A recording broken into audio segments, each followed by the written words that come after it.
This is Audible. Audio Renaissance presents The Psychology of Self-Esteem by Nathaniel Branden, read by the author. Hello. In his quest to understand the universe in which he lives, man is confronted with three fundamental facts of nature: the existence of matter, of life, and of consciousness. In response to the first of these phenomena, he developed the sciences of physics and chemistry. In response to the second, he developed the science of biology.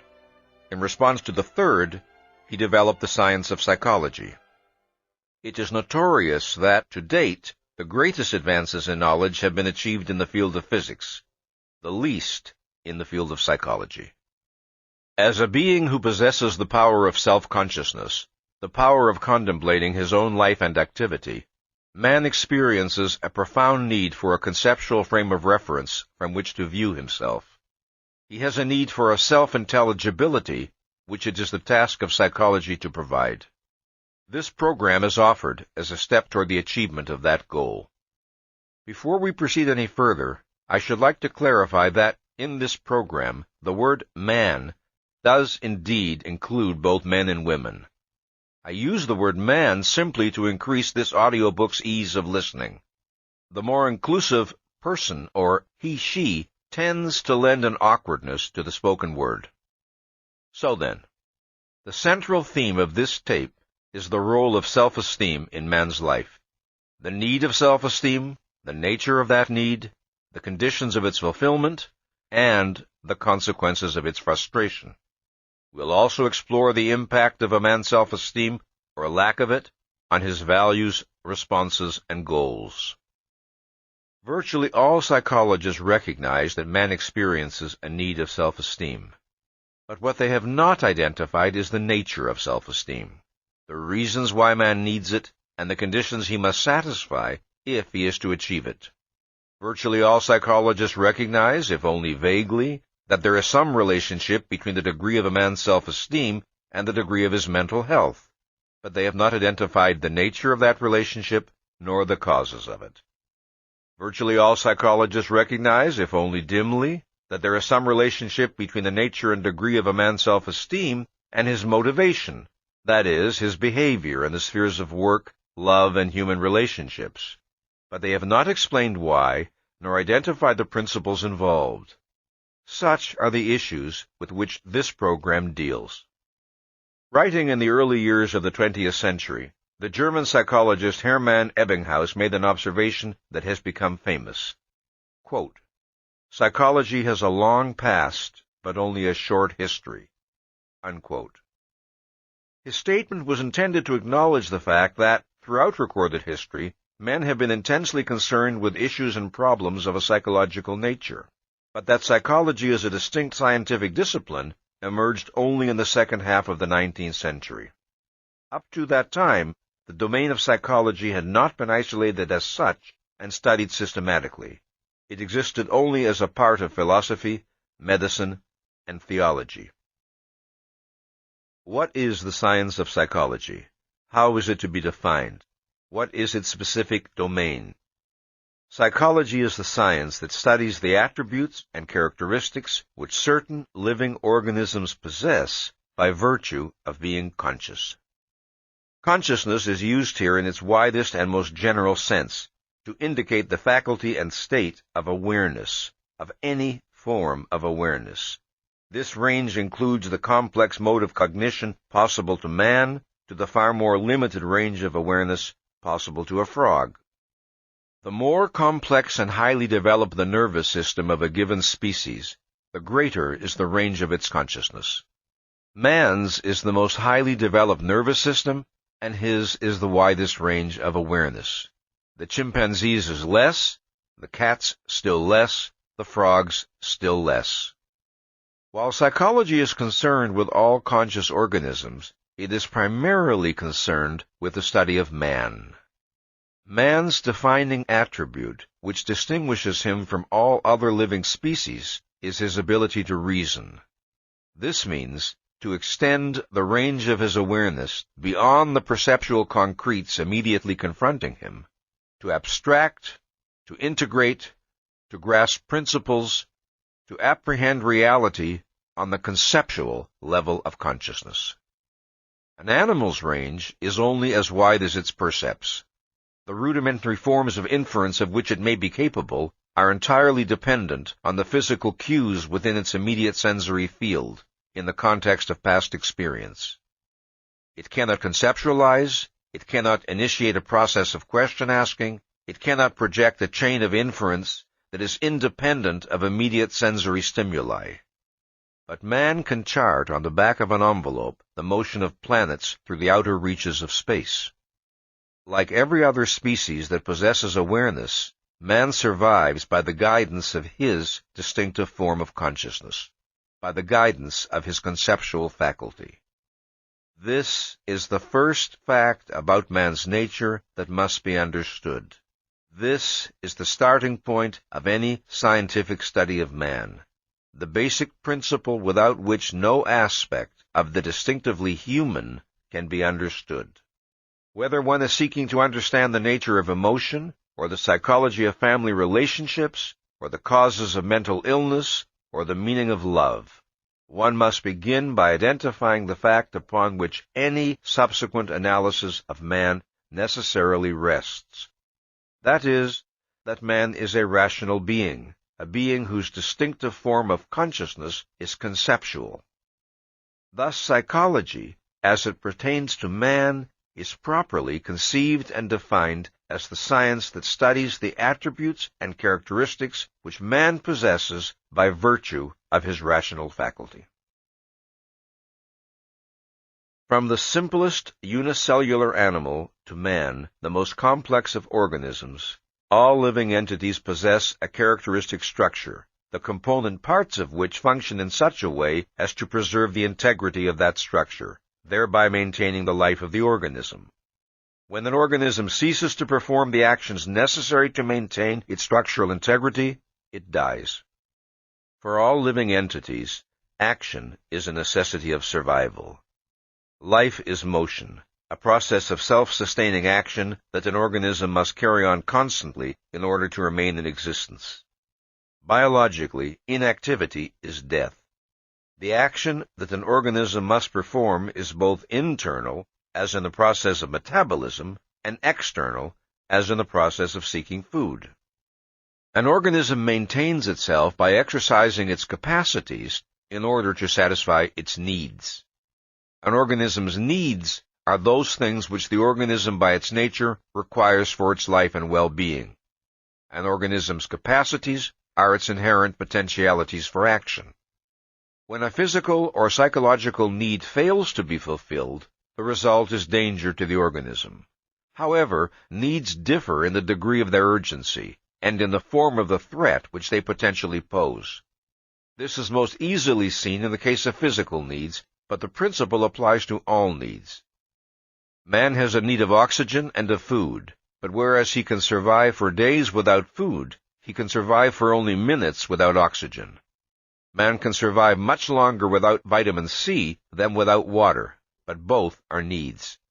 In some cases, the frustration of a need results in immediate death. In other cases, the process can take years. A need frustration does not have to result in the organism's destruction directly.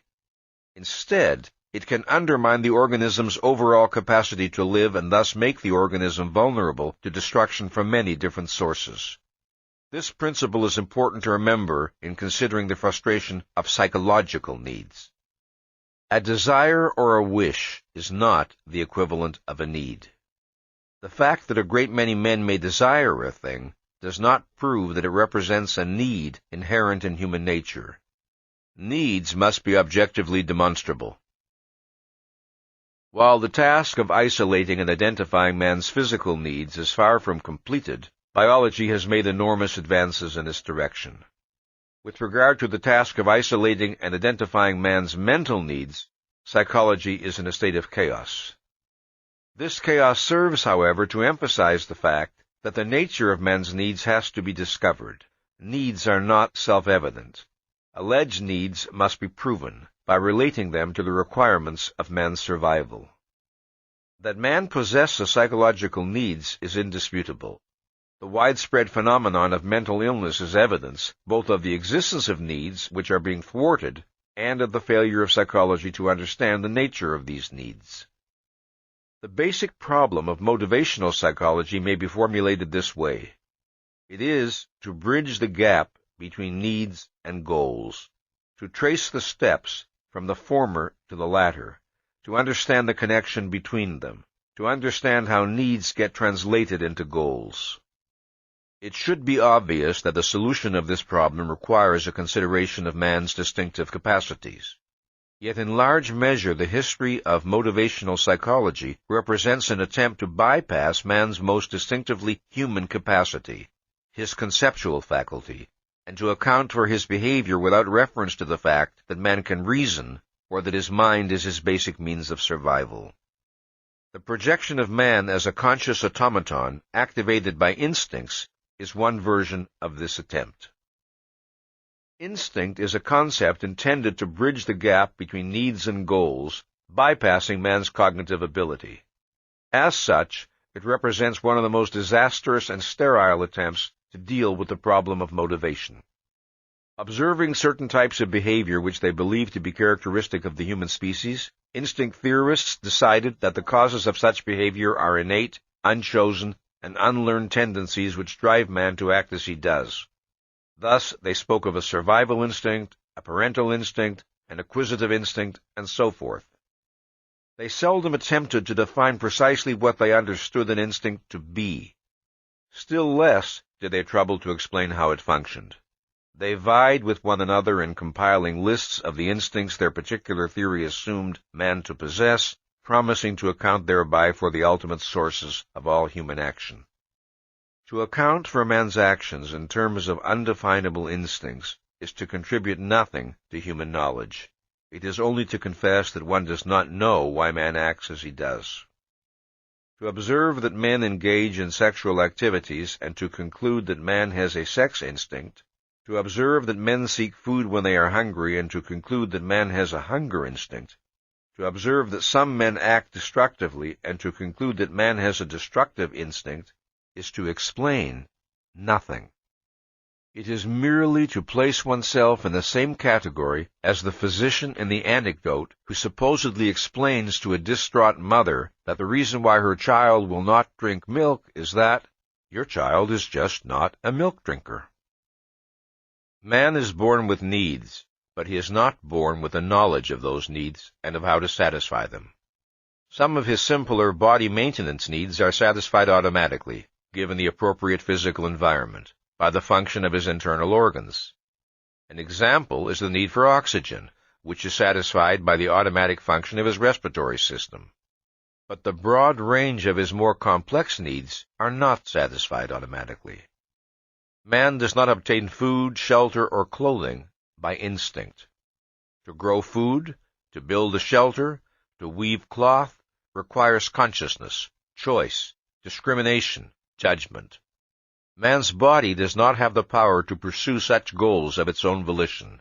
It does not have the power purposefully to rearrange the elements of nature, to reshape matter, independent of its consciousness, knowledge, and values. Unsatisfied, unfulfilled needs can set up a state of tension or disquietude or pain in man. This can prompt him to seek biologically appropriate actions, such as protecting himself against the elements. But the necessity of learning what is the appropriate action cannot be bypassed. Man's body only provides him with signals of pain or pleasure, but it does not tell him their causes. It does not tell him how to alleviate one or achieve the other. That must be learned by his mind. Man must discover the actions his life requires. It was not an instinct that enabled man to make fire, to build bridges, to perform surgery, to design a telescope. It was his ability to think. And if a man chooses not to think, if he chooses to risk his life in senseless dangers, to close his eyes rather than open his mind at the sight of any problem, if he chooses to seek escape from the responsibility of reason in alcohol or drugs, or to act in willfully stubborn defiance of his own objective self-interest, he has no instinct that will force his mind to function. He has no instinct that will compel him to value his life sufficiently to do the thinking and perform the actions which his life requires. To define man as a rational animal is not to imply that he is an animal who invariably functions rationally. Obviously, he is not. Rather, it is to identify the fact that his fundamental distinguishing characteristic, the attribute that essentially differentiates him from other animals, is his ability to reason, to apprehend reality on the conceptual level of consciousness. One of the most important consequences of man's possession of a conceptual faculty is his power of self-awareness. No other animal is capable of monitoring and reflecting on its own mental operations, of critically evaluating its own mental activity. No other animal is capable of deciding that a given process of mental activity is irrational or illogical, and of altering its subsequent mental operations accordingly. But the same conceptual faculty that confers on man a unique stature compels him to confront unique challenges. No other animal is explicitly aware of the issue of life or death that confronts all organisms. No other animal is aware of its own mortality, or has the power to extend its longevity through the acquisition of knowledge. No other animal has the ability and the responsibility to weigh its actions in terms of the long-range consequences for its own life. No other animal has the ability and the responsibility to continually work at extending its knowledge, thereby raising the level of its existence. No other animal faces such questions as, who am I? How should I seek to live? By what principles should I be guided in my actions? What goals ought I to pursue? What is to be the meaning of my life? The necessity of confronting such issues is essential to the human condition, to everything that is distinctive about man's life. All of man's unique achievements and all of his potential problems are consequences of his possession of the conceptual form of awareness. The relation of man's reason to his survival is the first of two basic principles of man's nature which are indispensable to an understanding of his psychology and behavior. The second is that the exercise of his rational faculty, unlike an animal's use of his senses, is not automatic. The decision to think is not biologically programmed in man. To think is an act of choice. This principle was first formulated by novelist-philosopher Ayn Rand this way, quote, "The key to human nature is the fact that man is a being of volitional consciousness. Reason does not work automatically. Thinking is not a mechanical process. The connections of logic are not made by instinct. The function of your stomach, lungs, or heart is automatic. The function of your mind is not. In any hour and issue of your life, you are free to think or to evade that effort. But you are not free to escape from your nature, from the fact that reason is your means of survival. So that for you, who are a human being, the question to be or not to be is the question to think or not to think." Unquote. In the brain of a normal human being, sensations are automatically integrated into perceptions. That is, they are wired into the nervous system. This is not true of the conceptual level of consciousness. Conceptual awareness is necessary to man's proper survival, but it is not implanted by nature. Man has to select that purpose. He has to direct his mental effort and integrate his mental activity to the goal of conceptual awareness by choice. To engage in an active process of thinking, to abstract, conceptualize, relate, infer, to reason, man must focus his mind. He must set it to the task of active integration. The choice to focus in any given situation is made by choosing to make awareness one's goal, awareness of that which is relevant in the given context. The goal of awareness is set by giving oneself, in effect, the order, grasp this. That this goal is not wired into man's brain by nature scarcely needs to be argued. One does not need to design special laboratory experiments in order to demonstrate that thinking is not an automatic process, that man's mind does not automatically pump conceptual knowledge when and as his life requires it, as his heart pumps blood. The mere fact of being confronted with physical objects and events will not force man to abstract their common properties, to integrate his abstractions, or to apply his knowledge to each new particular he encounters. Man's capacity to default on the responsibility of thinking is too easily observable. He must choose to focus his mind. He must choose to aim at understanding. A man is in focus when and to the extent that his mind is set to the goal of awareness, clarity, intelligibility with regard to the object of his concern. To sustain that focus with regard to a specific issue or problem is to think. To let one's mind drift in willless passivity, directed only by random impressions, emotions, or associations, or to consider an issue without genuinely seeking to understand it, or to engage in an action without a concern to know what one is doing, this is to be out of focus. What is involved here is not an issue of the degree of a man's intelligence or knowledge, nor is it an issue of the productiveness or success of any particular thinking process, nor is it an issue of the specific subject matter with which the mind may be occupied. Rather, it is an issue of the basic regulating principle that directs the mind's activity. Is the mind controlled by the goal of awareness, or by something else, by wishes, fears, or the pull of lethargic passivity? There are different levels of awareness possible to man's mind, determined by the degree of his focus. The choice to focus or to think does not consist of moving from a state of literal unconsciousness to a state of consciousness. This clearly would be impossible. When one is asleep, one cannot suddenly choose to start thinking. So, to focus is to move from a lower level of awareness to a higher level, to move from relative mental passivity to purposeful mental activity. In the state of passive awareness, a man can apprehend the need to be in full mental focus. His choice is to evade that knowledge or to exert the effort of raising the level of his awareness. The decision to focus and to think, once made, does not continue to direct a man's mind unceasingly thereafter, with no further effort required. Just as the state of full consciousness must be initiated volitionally, so it must be maintained volitionally. This point can hardly be overemphasized. The choice to think must be reaffirmed in the face of every new issue and problem. The decision to be in focus yesterday will not compel a man to be in focus today. The decision to be in focus about one question will not compel a man to be in focus about another.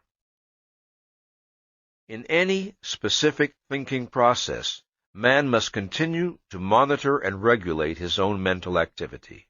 In any hour of his life, he is free to suspend the function of his consciousness, to abandon effort, to let his mind drift passively. He is free to maintain only a partial focus, grasping that which comes easily to his understanding, and declining to struggle for that which does not. Man is free not only to evade the effort of purposeful awareness in general, but to evade specific lines of thought that he finds disconcerting or painful. Perceiving qualities in his friends or himself that clash with his moral standards, he can surrender his mind to blankness or switch it hastily to some other concern, refusing to identify the meaning or implications of what he has perceived. Grasping that he is pursuing a course of action that is in blatant defiance of reason, he can plunge his mind into fog and continue on his way. In such cases, a man is doing more than defaulting on the responsibility of making awareness his goal. He is actively seeking unawareness as his goal, and this is the meaning of evasion. In the choice to focus or not to focus, to think or not to think, to activate the conceptual level of his consciousness or to suspend it, and in this choice alone is man psychologically free.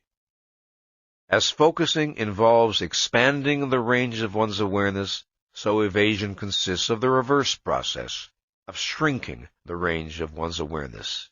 Evasion consists of refusing to raise the level of one's awareness when one knows that one should, or of lowering the level of one's awareness when one knows that one shouldn't. To evade a fact is to attempt to make it unreal to oneself, on the implicit premise that if one does not perceive the fact, it does not really exist, or its existence will not matter and will not entail any consequences. Man's life and well-being depend upon his maintaining a proper cognitive contact with reality, and this requires a full mental focus, maintained as a way of life, as a way of being. To be in focus does not mean that one must be engaged in the task of problem-solving every moment of one's waking existence. It means that one must know what one's mind is doing.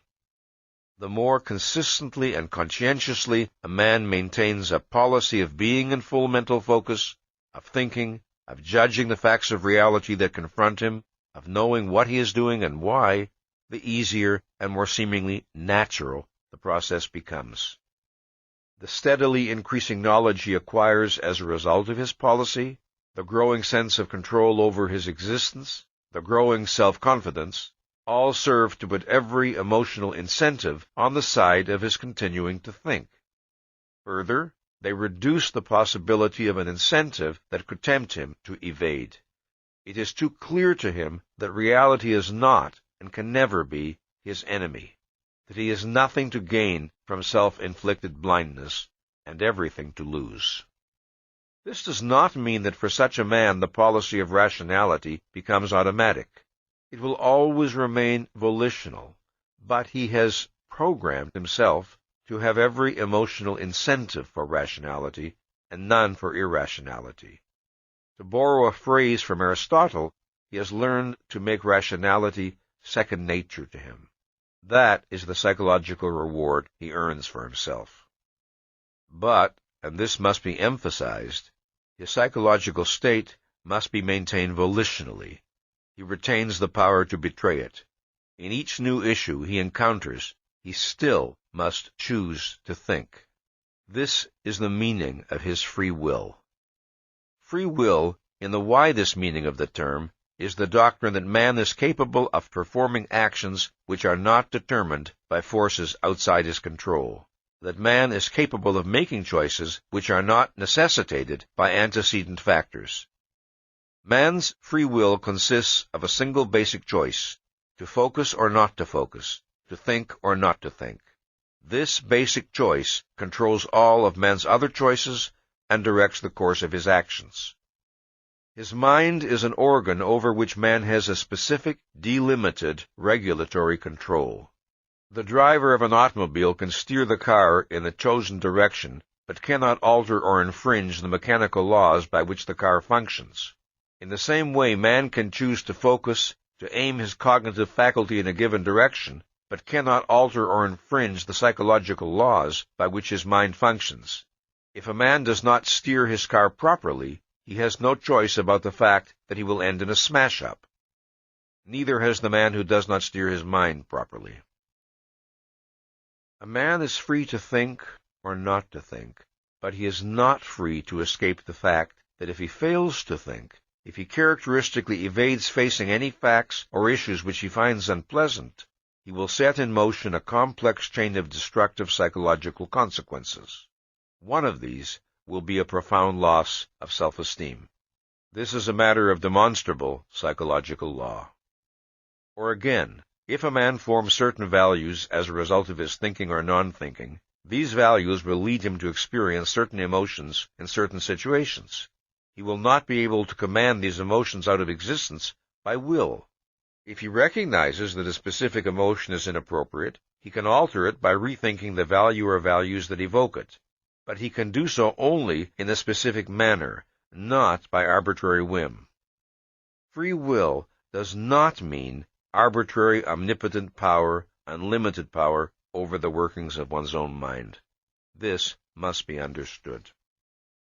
Thus, to the extent that one understands the principles by which man's mind operates, one can predict the psychological consequences of given ideas, values, conclusions, attitudes, and thinking policies.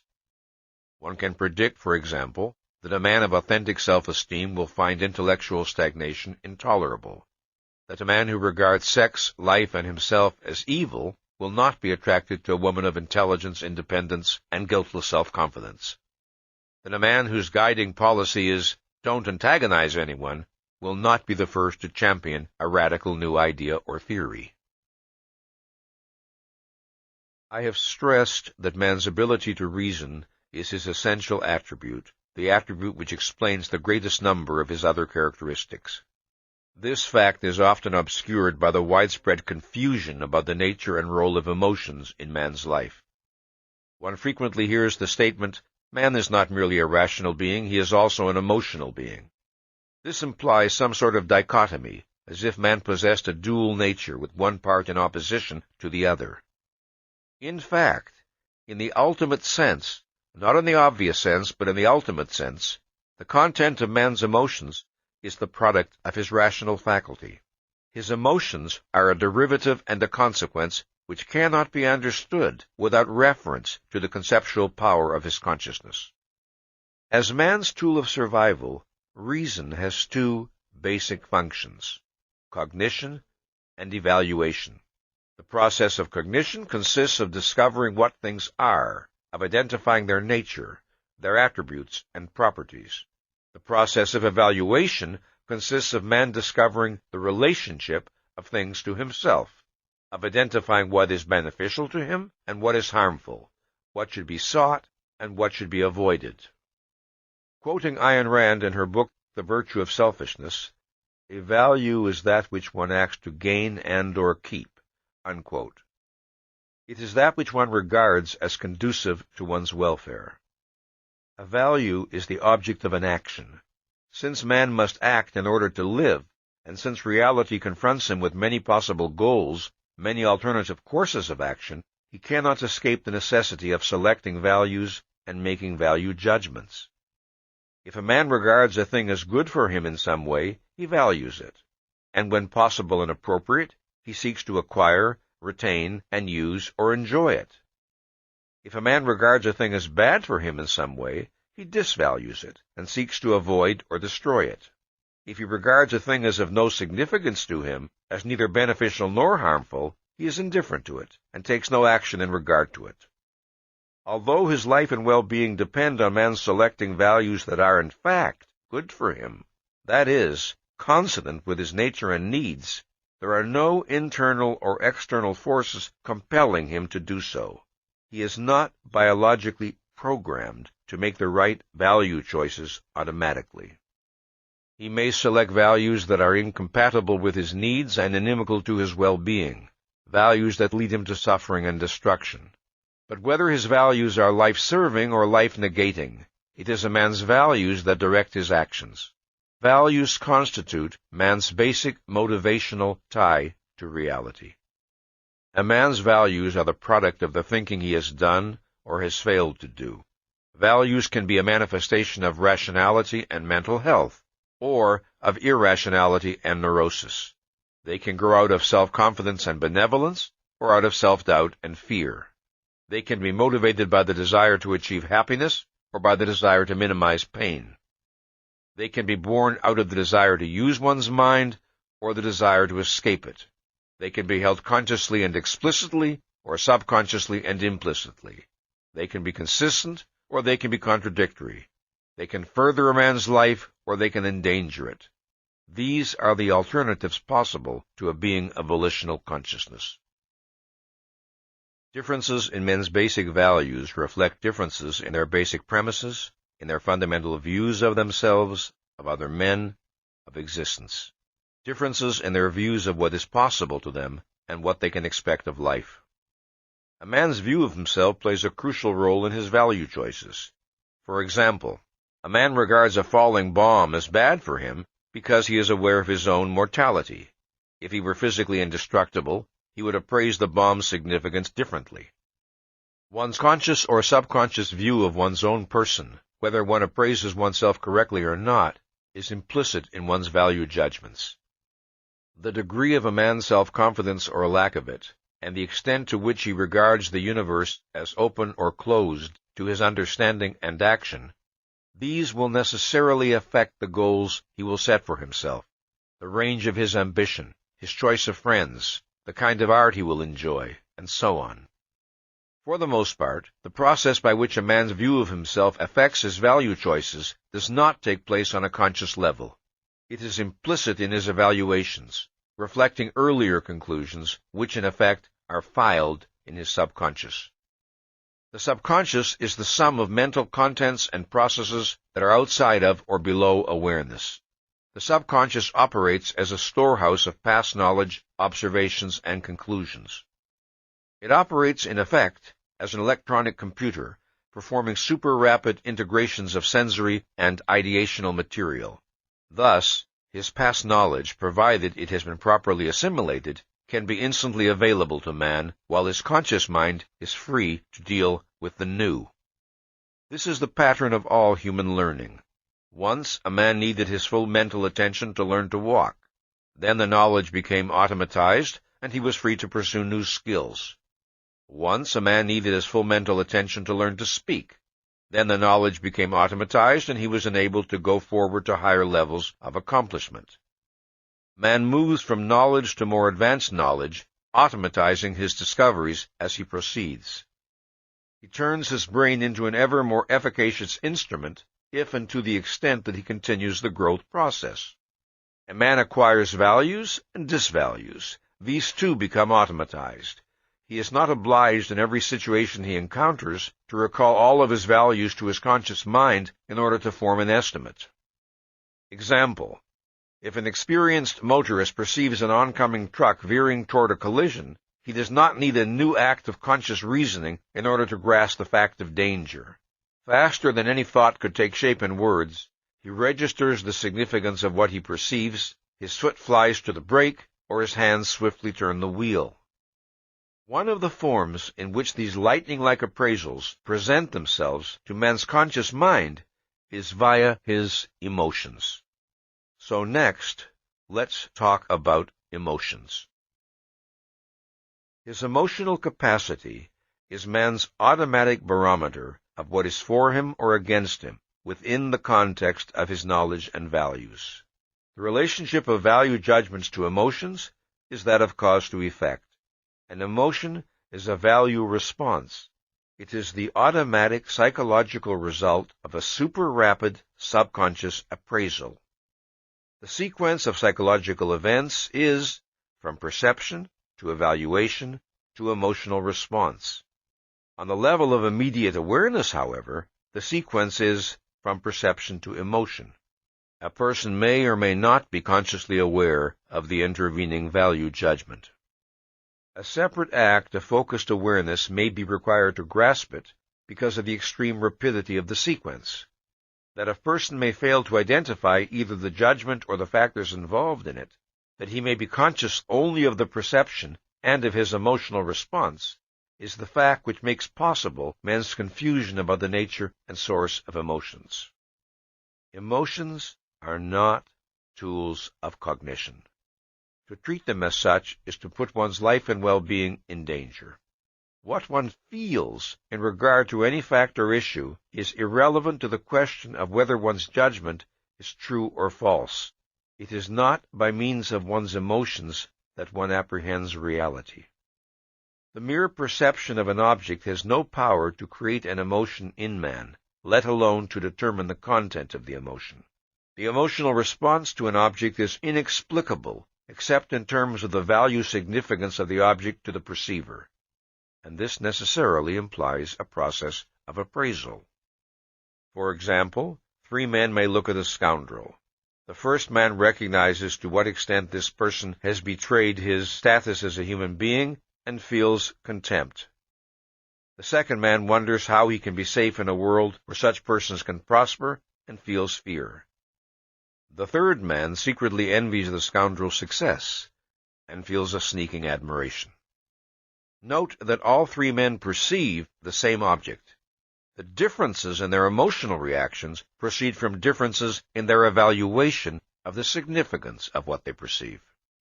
Just as emotions are not created by objects of perception as such, so they are not the product of any sort of innate ideas. Having no innate knowledge of what is true or false, man can have no innate knowledge of what is good for him or evil. A man's values are a product of the quantity and quality of his thinking. The motivational power and function of emotions is evident in the fact that every emotion contains an inherent action tendency, that is, an impetus to perform some action related to the particular emotion. Love, for example, is a man's emotional response to that which he values highly. It entails the action tendency to achieve some form of contact with the loved person, to interact intellectually, emotionally, physically. The emotion of fear is a man's response to that which threatens his values. It entails the action tendency to avoid or flee from the feared object. The action involved is not always physical. For example, there are feelings of quiet happiness that invoke in man the desire only to remain still and contemplate the source of his happiness, or the beauty of the world around him. But every emotion carries some implication for action. This does not mean that the action should necessarily be taken. It may not be possible or appropriate in a given context. We don't have to act on a feeling just because we have it. The action implication of some emotions is negative. That is, they tend specifically to retard or inhibit action. This is evident in the case of acute depression. The person feels that nothing is worth doing, that action is futile, that he is helpless to achieve happiness. The impulse is toward stillness, passivity, withdrawal. Whether a man's emotional mechanism brings him happiness or suffering depends on its programming. It depends on the validity and consistency of his values. His emotional apparatus is a machine. Man is its driver. According to the values he selects, he makes the motivational power of his emotions work in the service of his life or against it. Reason and emotion are not antagonists. What may seem like a struggle between them is only a struggle between two opposing ideas, one of which is not conscious and manifests itself only in the form of a feeling. The resolution of such conflicts is not always simple. It depends on the complexity of the issues involved. But resolutions are achievable, and the necessary first step is to recognize the actual nature of that which needs to be resolved. The guiltless emotional spontaneity that men long for, the freedom from torturing self-doubts, enervating depression, and paralyzing fears, is a proper and achievable goal. But it is possible only on the basis of a rational view of emotions and of their relation to thought. It is possible only if one's emotions are not a mystery, only if one does not have to fear that they may lead one to destruction. It is the reward of a person who has assumed the responsibility of identifying and validating the values that underlie his emotions, the person for whom emotional freedom and openness do not mean the suspension of awareness. The single most formidable obstacle to identifying the roots of one's emotions is repression. Repression is a subconscious mental process that forbids certain ideas, memories, identifications, and evaluations to enter conscious awareness. Repression is an automatized avoidance reaction whereby a man's focal awareness is involuntarily pulled away from any forbidden material emerging from less conscious levels of his mind or from his subconscious. Among the various factors that may cause a person to feel alienated from his own emotions, repression is the most formidable and devastating. But it is not emotions as such that are repressed. An emotion cannot be repressed. If it is not felt, it is not an emotion. Repression is always directed at thoughts. A man can repress the knowledge of what emotion he is experiencing, or he can repress the knowledge of its extent and intensity, or he can repress the knowledge of who or what aroused it, or he can repress the reasons of his emotional response, or he can repress conceptual awareness that he is experiencing any particular emotion at all. He can tell himself that he feels nothing. Repression differs from evasion in that evasion is instigated consciously and volitionally. Repression is subconscious and involuntary. In repression, certain thoughts are blocked and inhibited from reaching conscious awareness. They are not ejected from focal awareness, they are prevented from entering it. In order to understand the mechanism of repression, there are three facts pertaining to man's mind that one must consider. 1. All awareness is necessarily selective. In any particular moment, there is far more in the world around him than a man could possibly focus on. Thus, he must choose to aim his attention in a given direction to the exclusion of others. 2. There are degrees of awareness. There is a gradient of diminishing mental clarity along the continuum from focal awareness to peripheral awareness to total unawareness or unconsciousness. 3. Man is a self-programmer. To an extent immeasurably greater than any other living species, he has the ability to retain, integrate, and automatize knowledge. As a man develops, the quantity of programmed data in his brain grows immeasurably, expanding the range and efficacy of his mind. Cognitions, evaluations, physical skills, all are programmed and automatized in the course of normal human development.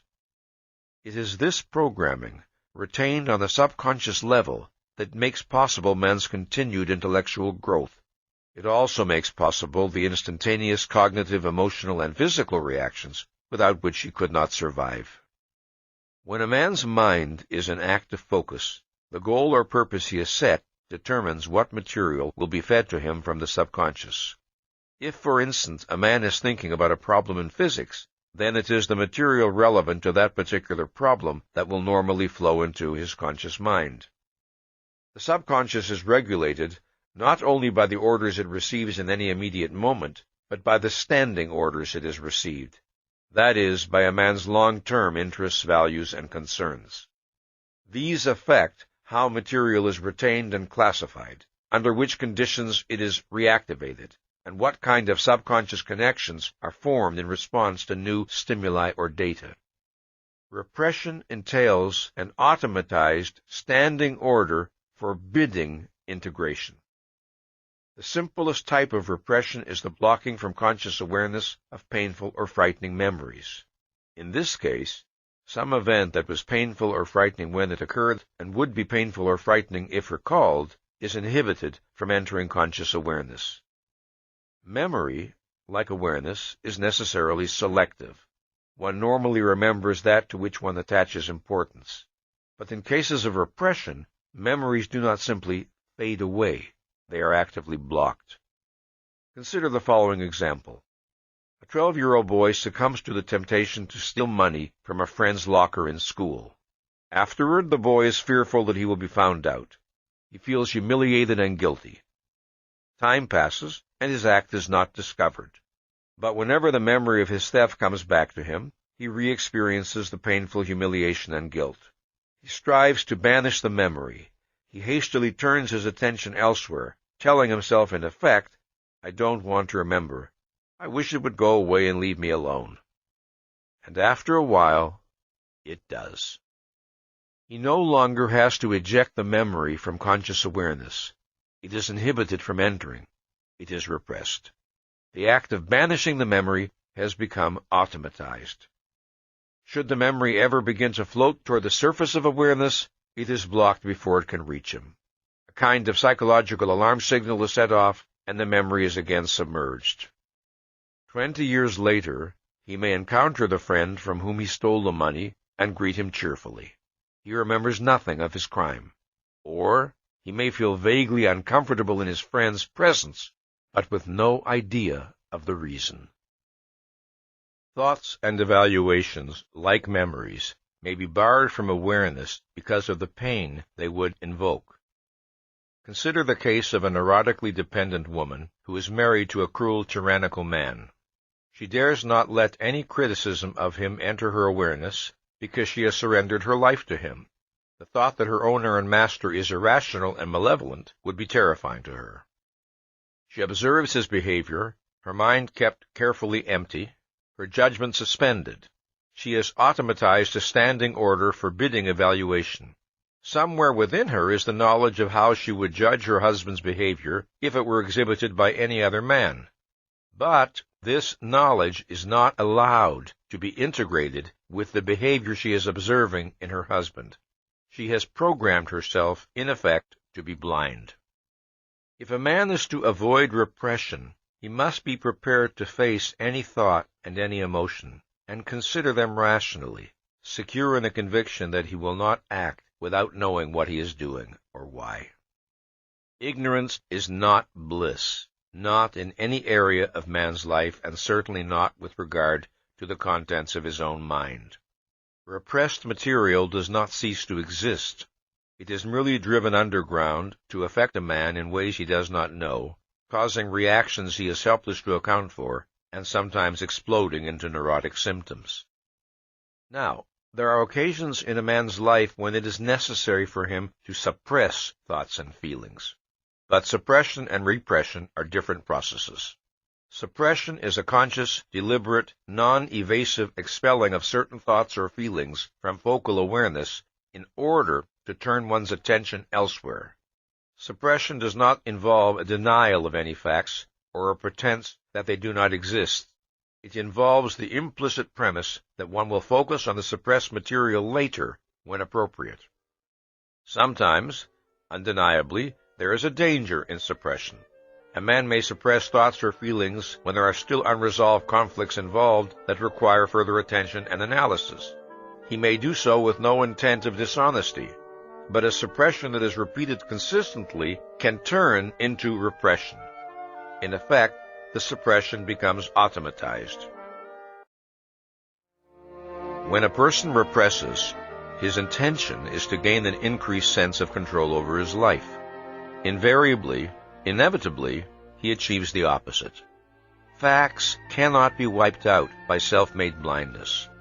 The person who attempts it merely succeeds in sabotaging his own consciousness. Repression devastates more than amends emotions.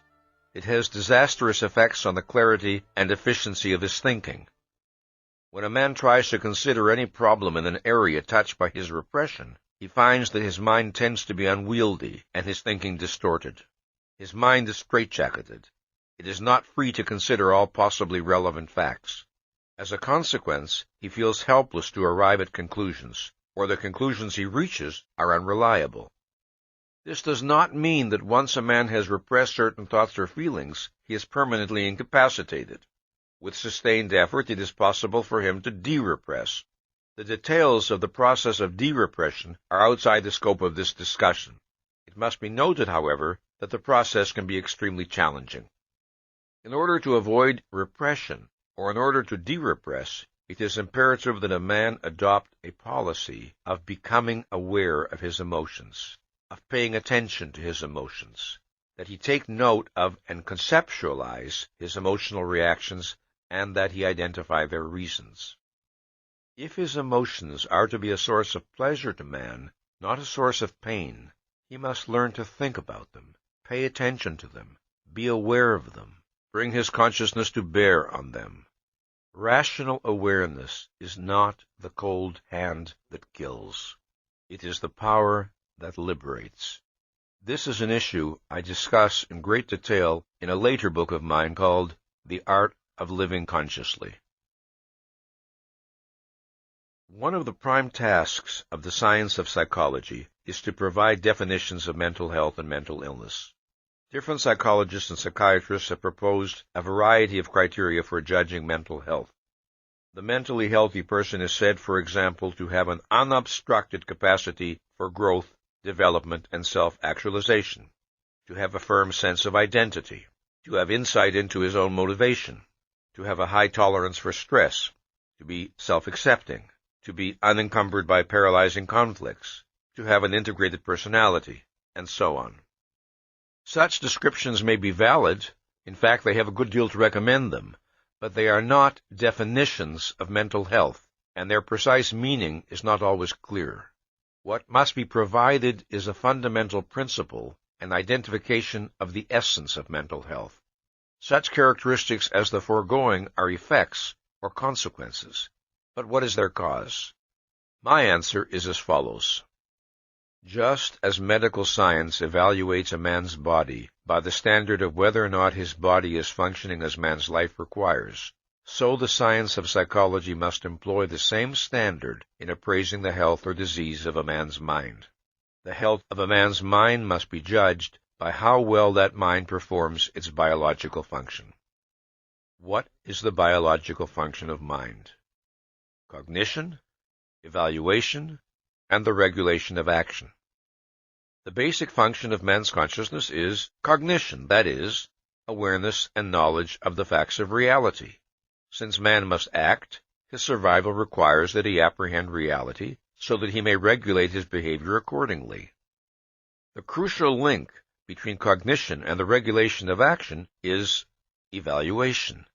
Evaluation is the process of identifying the beneficial or harmful relationship of some aspect of reality to oneself. Evaluations underlie and generate desires, emotions, and goals. Now, if a man's values and goals are in conflict with the facts of reality and with his own needs as a living organism, then he unwittingly moves toward self-destruction.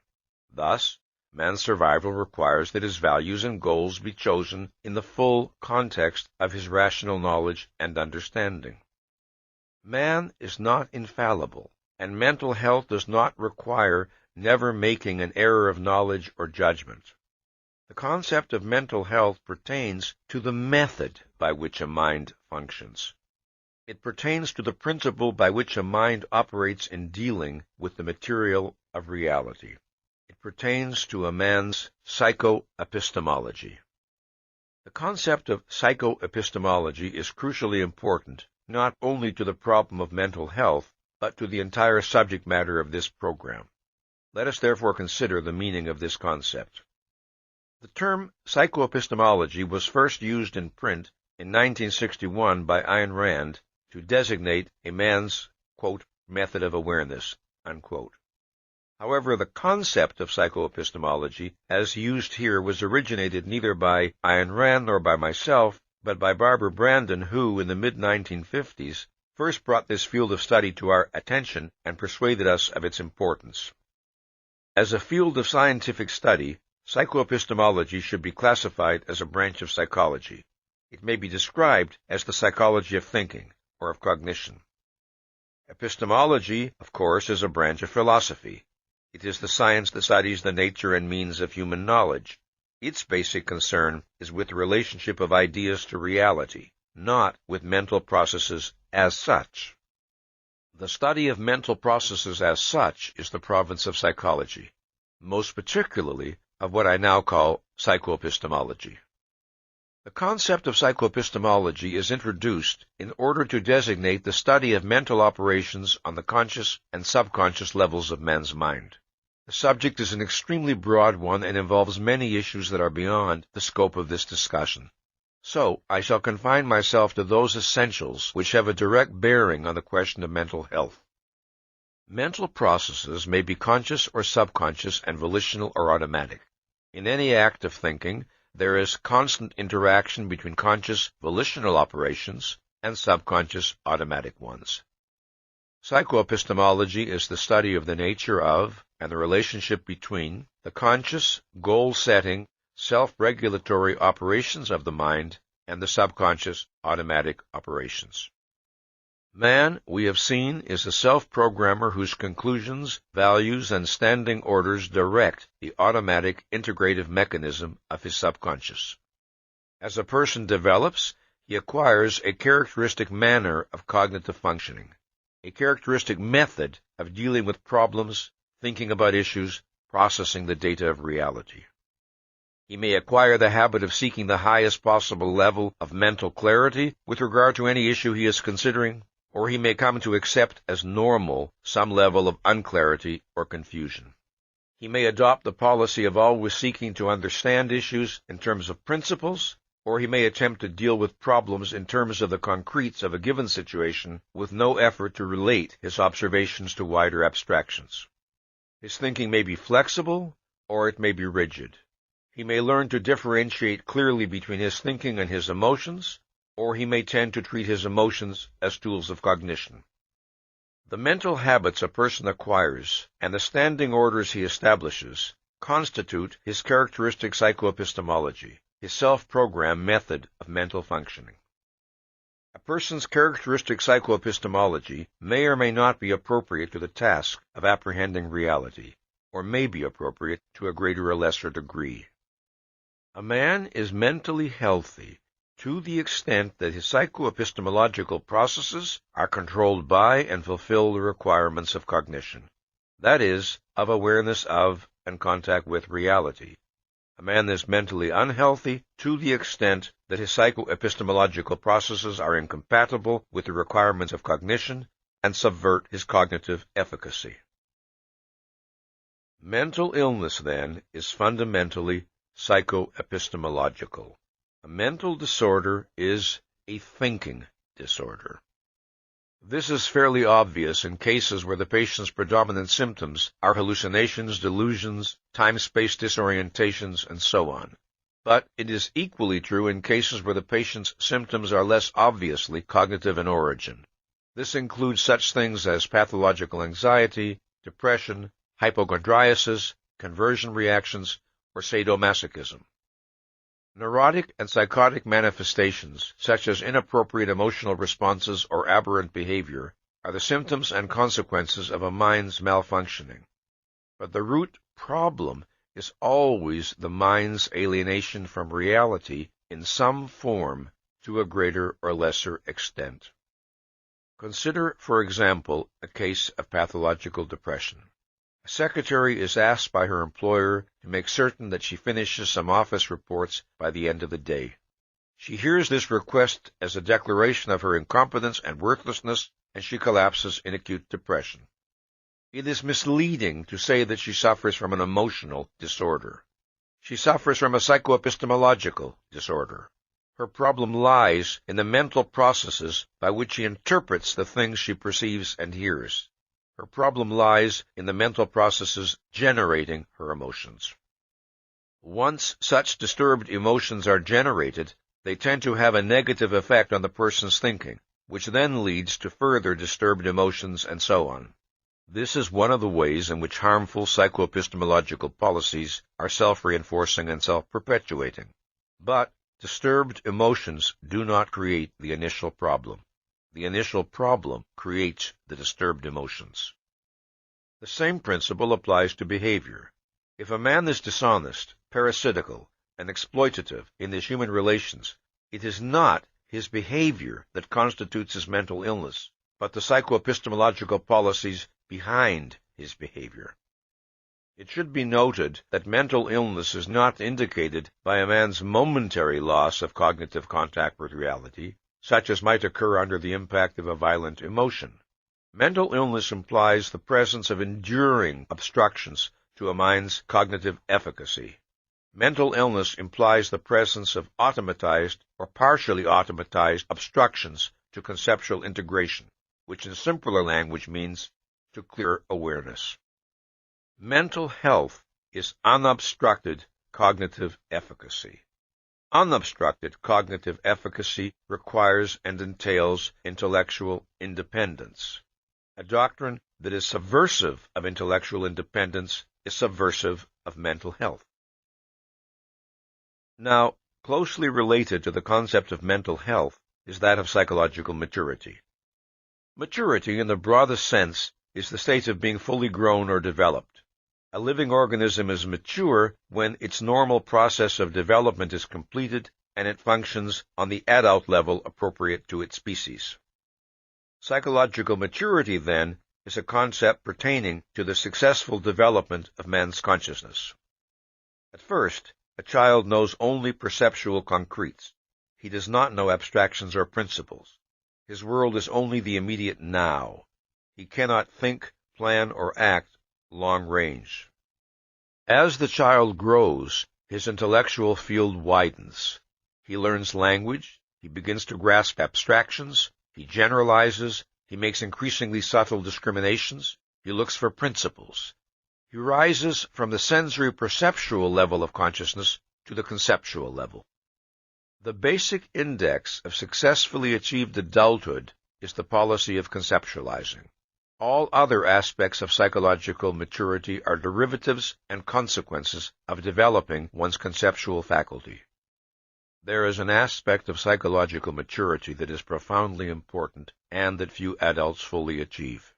It pertains to one's attitude toward the unknown, not toward knowledge which has not yet been discovered by anyone, but toward knowledge which is available, but which one does not possess. To a child, the world around him is an immense unknown. He is aware that adults possess knowledge far in excess of his own, and that there are many things he is not yet able to understand. He tells himself, in effect, I will have to wait until I grow up. There are many things I cannot understand now. They are known to other people, but they are beyond me at present. This is not the attitude of a genuinely mature adult. An adult, too, of course, may recognize that there are things he does not yet know and needs to learn. But he does not entertain such a category as that which is known to others, but unknowable to him, meaning unknowable in principle. This does not mean that his goal is to possess encyclopedic knowledge. It means rather that within the sphere of his first-hand concerns, of his own actions and goals, he regards himself as competent to know that which he needs to know, and to acquire whatever knowledge his interests and purposes demand. It means that he does not resign himself to the permanently unknown, when and if the knowledge is available and is relevant to his activities. It means that he does not regard himself as a second-class citizen psychoepistemologically. It is this attitude, consistently maintained, that marks a man's entry into full adulthood, that is, into full self-responsibility.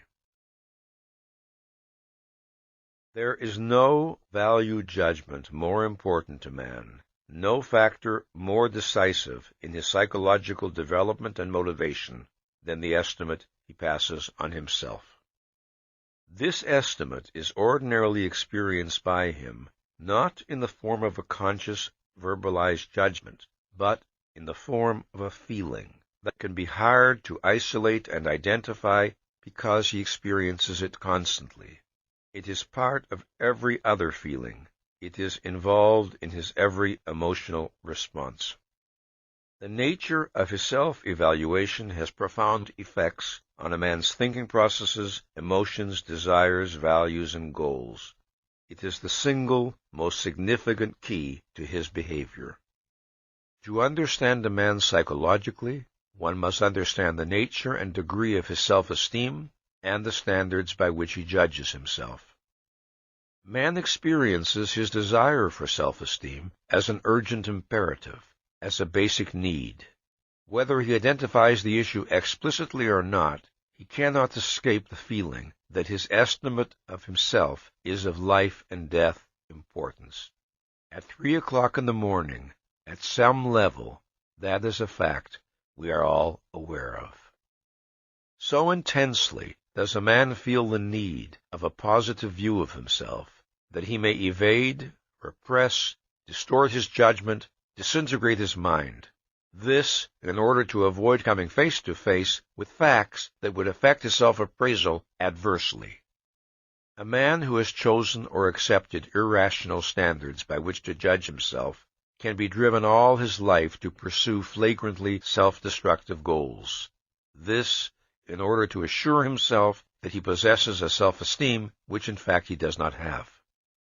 If and to the extent that men lack self-esteem, they feel driven to fake it, to create the illusion of self-esteem. Thus they condemn themselves to chronic psychological fraud. Self-esteem has two interrelated aspects or components. It entails a sense of personal efficacy and a sense of personal worth.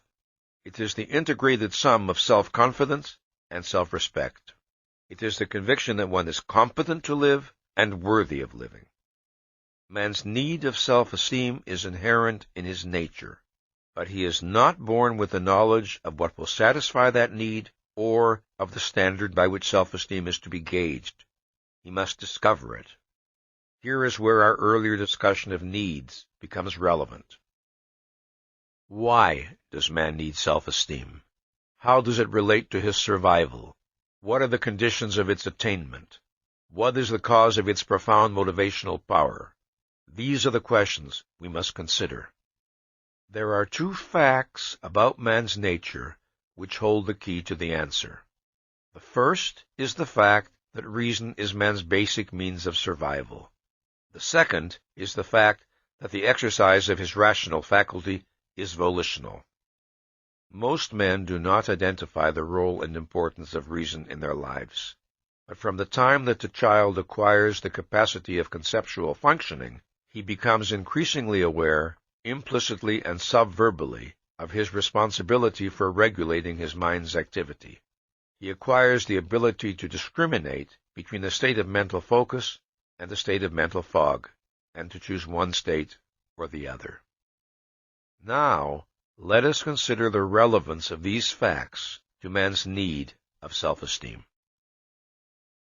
Since man must choose his goals and actions, his life and happiness require that he be right in the conclusions he draws and the choices he makes. But he cannot demand or expect omniscience or infallibility. What he needs is the conviction that his method of choosing and of making decisions, his characteristic manner of using his consciousness, is right in principle, appropriate to reality.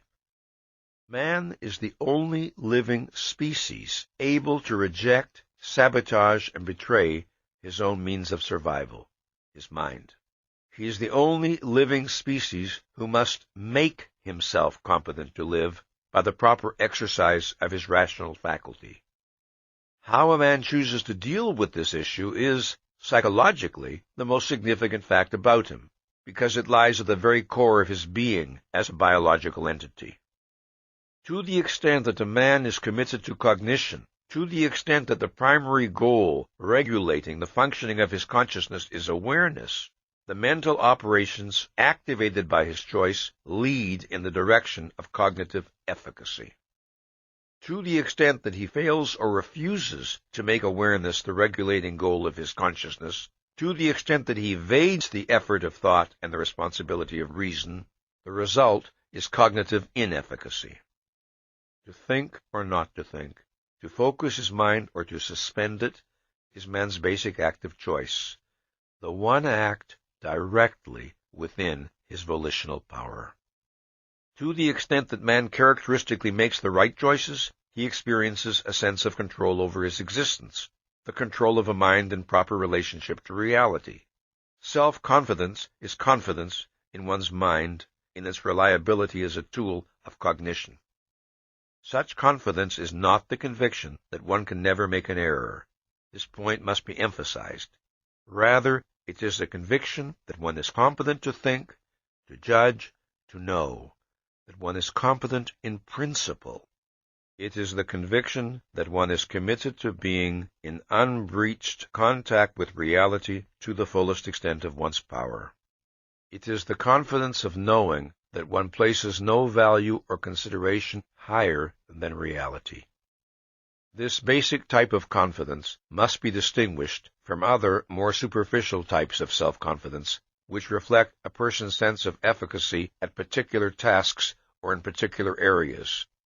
This basic self-confidence is not a judgment passed on one's knowledge or special skills. It is a judgment passed on that which acquires knowledge and skills. It is psychoepistemological self-confidence. It is a judgment passed on one's characteristic manner of facing and dealing with the facts of reality. Man needs such self-confidence because to doubt the efficacy of his tool of survival is to be stopped, paralyzed, condemned to anxiety and helplessness, and to some extent, rendered unfit to live. Very early in his development, as a child becomes aware of his power to choose his actions, as he acquires the sense of being a person, he experiences the need to feel that he is right as a person, right in his characteristic manner of acting. He needs to feel that he is good. He is not aware of the question in relation to the issue of life or death. He is aware of it only in relation to the alternative of joy or suffering. To be right as a person is to be fit for happiness. To be wrong is to be threatened by pain. As I have stressed, no other living species faces such questions as, what kind of entity should I seek to become? By what moral principles should I guide my life? But there is no way for a man to escape these questions. Man cannot exempt himself from the realm of values and value judgments. Whether the values by which he judges himself are conscious or subconscious, rational or irrational, consistent or contradictory, life-serving or life-negating. Every human being judges himself by some standard, and to the extent that he fails to satisfy that standard, his sense of personal worth, his self-respect, suffers accordingly. Man needs self-respect because he has to act to achieve values, and in order to act, he needs to value the beneficiary of his action. In order to seek values, man must consider himself worthy of enjoying them. In order to fight for his happiness, he must consider himself worthy of happiness. The two aspects of self-esteem, self-confidence and self-respect, can be isolated conceptually, but they are inseparable in a man's psychology. Man makes himself worthy of living by making himself competent to live, by dedicating his mind to the task of discovering what is true and what is right, and by governing his actions accordingly. If a man defaults on the responsibility of thought and reason, thus undercutting his competence to live, he will not retain his sense of worthiness. If he betrays his moral convictions, thus undercutting his sense of worthiness, he will not retain his sense of competence. The root of both aspects of self-esteem is psychoepistemological. Such, in briefest essence, are the nature and causes of man's need of self-esteem. If man is to achieve and maintain self-esteem, the first and fundamental requirement is that he preserve an indomitable will to understand. The desire for comprehension of that which falls within the range of his awareness is the guardian of man's mental health and the motor of his intellectual growth. The potential range of a man's awareness depends on the extent of his intelligence, but the principle of the will to understand remains the same on all levels of intelligence. It requires the identification and integration to the best of a man's knowledge and ability of that which comes into his mental field. Unfortunately, this attitude is usually relinquished or breached very early in a person's life. Then the person adjusts to the sense of living in an unintelligible, bewildering, and frightening universe in which cognitive self-confidence is impossible. Sometimes the cause is a volitional default on the part of the child, an attitude of irresponsible passivity and dependence. Sometimes the cause is the child's desire to indulge in wishes or actions he knows to be irrational, which requires that a policy of evasion be instituted, which requires that the will to understand be suspended. However, often the causes are much more complex. Take, for instance, the case of a child who comes up against human irrationality with which he does not know how to cope. A child may find the world around him, the world of his parents and other adults, incomprehensible and threatening. Many of the actions, emotions, ideas, expectations, and demands of the adults appear senseless, contradictory, oppressive, and bewilderingly inimical to him. After a number of unsuccessful attempts to understand their policies and behavior, the child gives up, and, here is the tragedy, takes the blame for his feeling of helplessness. He may react with anger or hostility or anxiety or depression or withdrawal, but, consciously or subconsciously, he takes his failure to understand as a reflection on himself. He concludes that there is something wrong with him, that he is intellectually or morally deficient in some nameless way. Gradually, he gives up the expectation that he will ever be able to make sense of the world around him. He resigns himself to living with the permanently unknowable. A child is vulnerable because he is not yet able to recognize clearly and unequivocally that his elders are irrational. He cannot grasp their motives. He knows they know more than he does, but he senses that there's something terribly wrong with them or with himself or with something. What he feels is, I'll never understand people, I'll never be able to do what they expect of me, I don't know what's right or wrong, and I'm never going to know. So long as a child continues to struggle, so long as he does not give up the will to understand, he is psychologically safe, no matter what his anguish or bewilderment, because in that case he keeps his mind and his desire for efficacy intact. When he surrenders the expectation of achieving efficacy, he surrenders the possibility of achieving full self-esteem.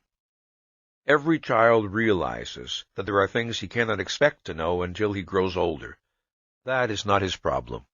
The problem lies in the things he feels he will never know, yet needs to know, if he is to function successfully. This makes him regard himself, in effect, as an outcast in that foreign land called reality. Man controls his mind's activity and growth by the goals he sets, in effect, by the assignments he gives to his consciousness. If he holds to the will to understand, he thereby activates a process of growth and development which continually raises his mind's power. If he abandons the will to understand, his mind reacts accordingly. It does not continue to rise to higher levels of cognitive efficiency. This, then, is the basic condition necessary for the achievement of self-esteem, the preservation of the will to understand in every aspect of one's life.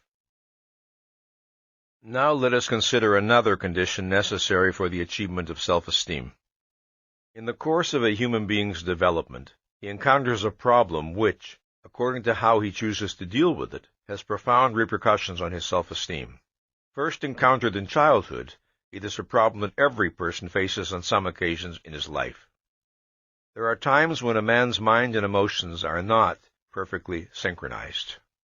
He experiences desires or fears that clash with his rational understanding, and he must choose to follow either his rational understanding or his emotions. One of the most important things a child must learn is that emotions are not adequate guides to action. The fact that he desires to perform some action is not proof that he should perform it. The fact that he fears to perform some action is not proof that he should avoid performing it. Emotions are not tools of cognition nor criteria of judgment. The ability to distinguish between knowledge and feelings is an essential element in the process of a mind's healthy maturation. It is vital for the achievement and preservation of self-esteem. Self-esteem requires and entails what I call cognitive self-assertiveness, which is expressed through the policy of thinking, judging, and governing action accordingly. To sacrifice one's mind in favor of feelings one cannot justify or defend is to subvert one's self-esteem. If a man permits himself to be carried along passively by feelings he does not judge, he loses the sense of control over his existence that is essential to self-esteem. A child at first is not aware of such a dichotomy as valid desires versus invalid desires. He comes to learn from his experiences and from the teachings of his parents that some of the things he desires are good for him and others are not. Later he learns another subtler distinction. He is entitled to some of the things that he desires, but not to others. Thus he comes to learn that the validity of his desires must be judged. Consider the case of a child who is tempted to steal the toy of a friend. He hesitates because he knows that he has no right to the toy, and that he would be indignant if his friend were to steal one of his toys. But he wants this particular toy, so he evades his knowledge and commits the theft. Within a few months he forgets about the incident, but its consequences are not ended. Wordlessly registered in his mind is the principle that it is permissible at times to ignore knowledge and facts in order to indulge a desire. This is the legacy of his theft. This, plus a residue of vague, nameless guilt, the sense of some inner uncleanliness, the state of a mind learning to distrust itself. He is free subsequently to repudiate this principle consciously and expunge it from his psychology. But if he fails to do so, if instead he reinforces it by repeated acts of evasion and irrational emotional indulgence, he undermines his self-esteem still further.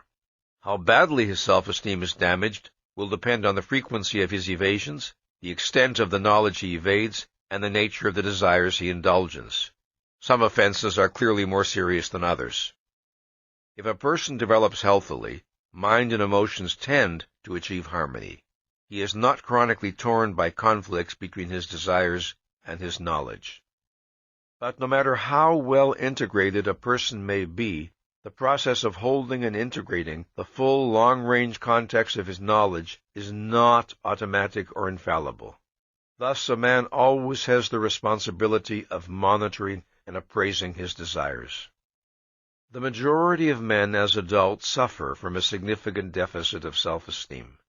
The senseless tragedy of their lives is that most of them betrayed their mind not for the sake of gratifying some violent, if irrational passion, but for the sake of indulging meaningless or senseless whims that they can no longer remember.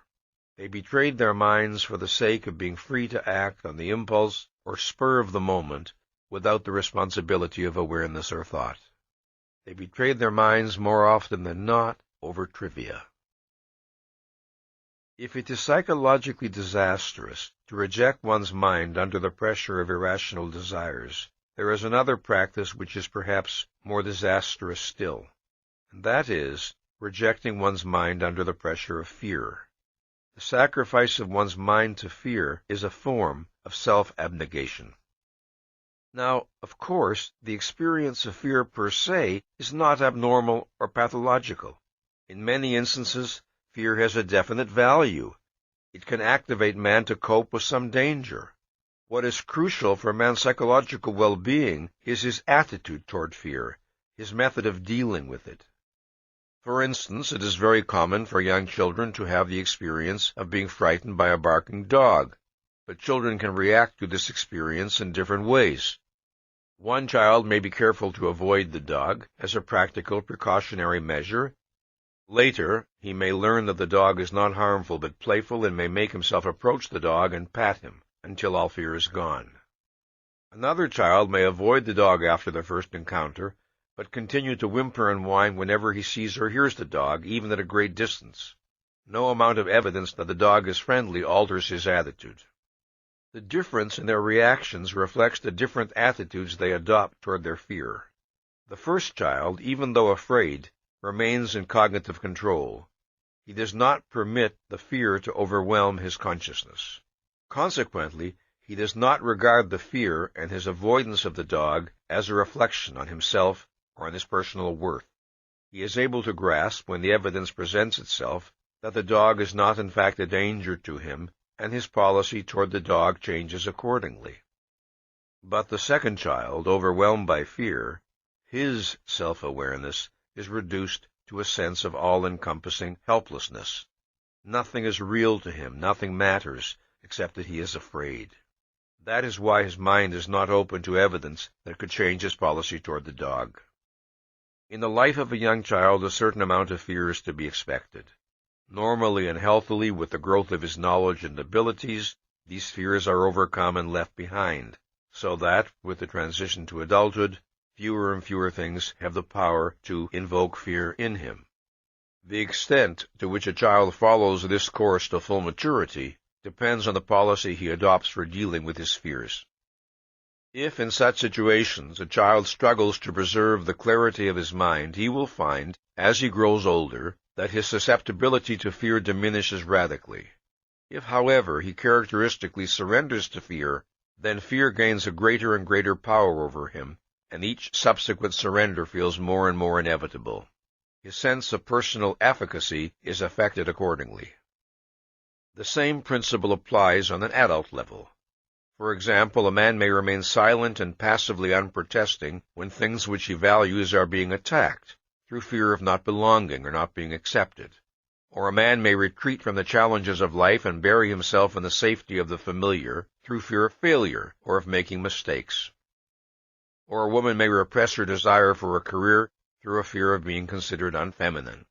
In all, the result is a profound sense of humiliation, of self-abasement, of self-renunciation, which means a profound loss of self-esteem. Sometimes, of course, a fear experience can be so intense that the capacity for thought is momentarily wiped out. But such panic reactions pertain to short-term emergency situations and are, by their very nature, short-lived. In such cases, a person's attitude and policy toward fear is manifested through what he does when the panic dies down. Does he then proceed to think about the experience, to assimilate it, and to prepare himself for future similar situations? In other words, does he seek to reassert mastery and control over his life?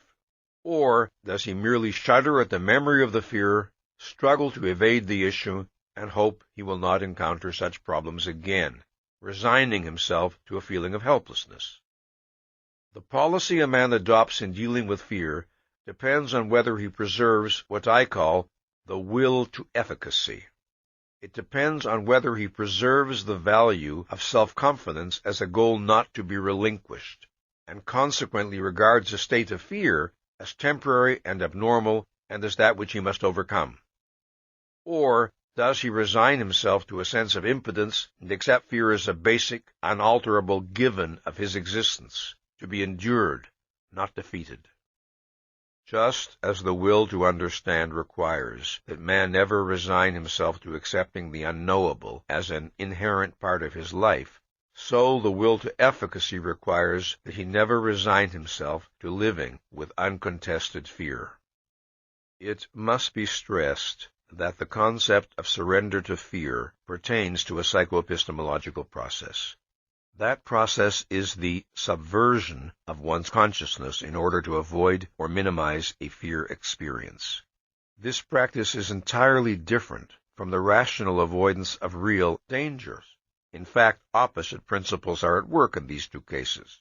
In the first case, one is fleeing from reality.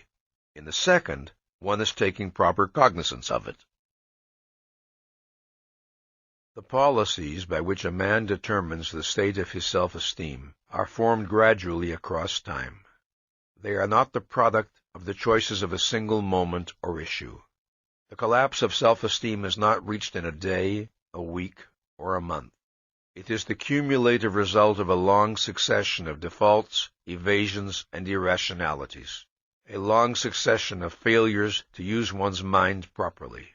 Self-esteem, or the lack of it, is the reputation a man acquires with himself.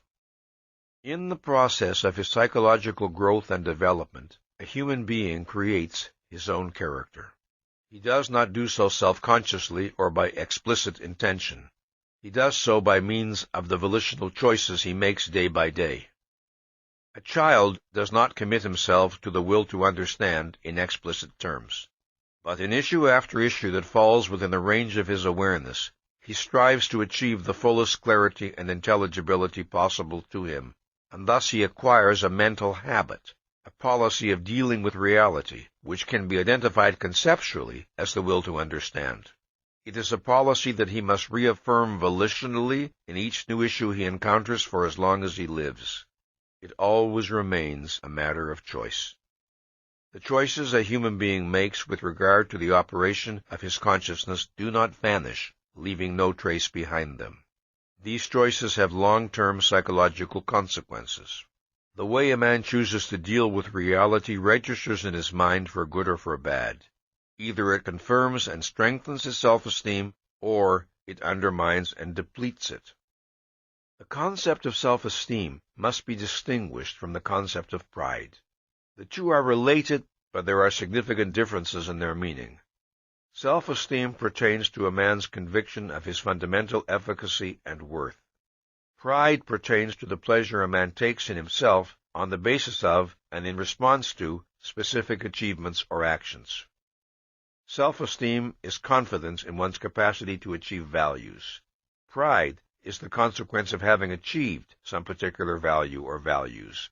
Self-esteem is, I can. Pride is, I have. The deepest pride a man can experience is that which results from his achievement of self-esteem. Since self-esteem is a value that has to be earned, the man who does so feels proud of his attainment. If, in spite of his best efforts, a man fails in a particular undertaking, he does not experience the same emotion of pride that he would feel if he had succeeded. But, if he is rational, his self-esteem is unaffected and unimpaired. His self-esteem is not, or should not be, dependent on particular successes or failures, since these are not necessarily in a man's direct or exclusive control.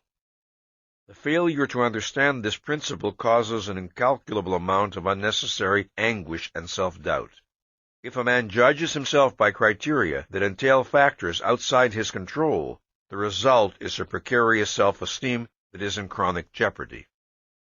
For example, a man may find himself in a situation where it would be highly desirable for him to possess certain knowledge, but he does not possess it. This is not because of evasion or irresponsibility, but because he had seen no reason to acquire it, or had not known how to acquire it, or because the means to acquire it were not available to him.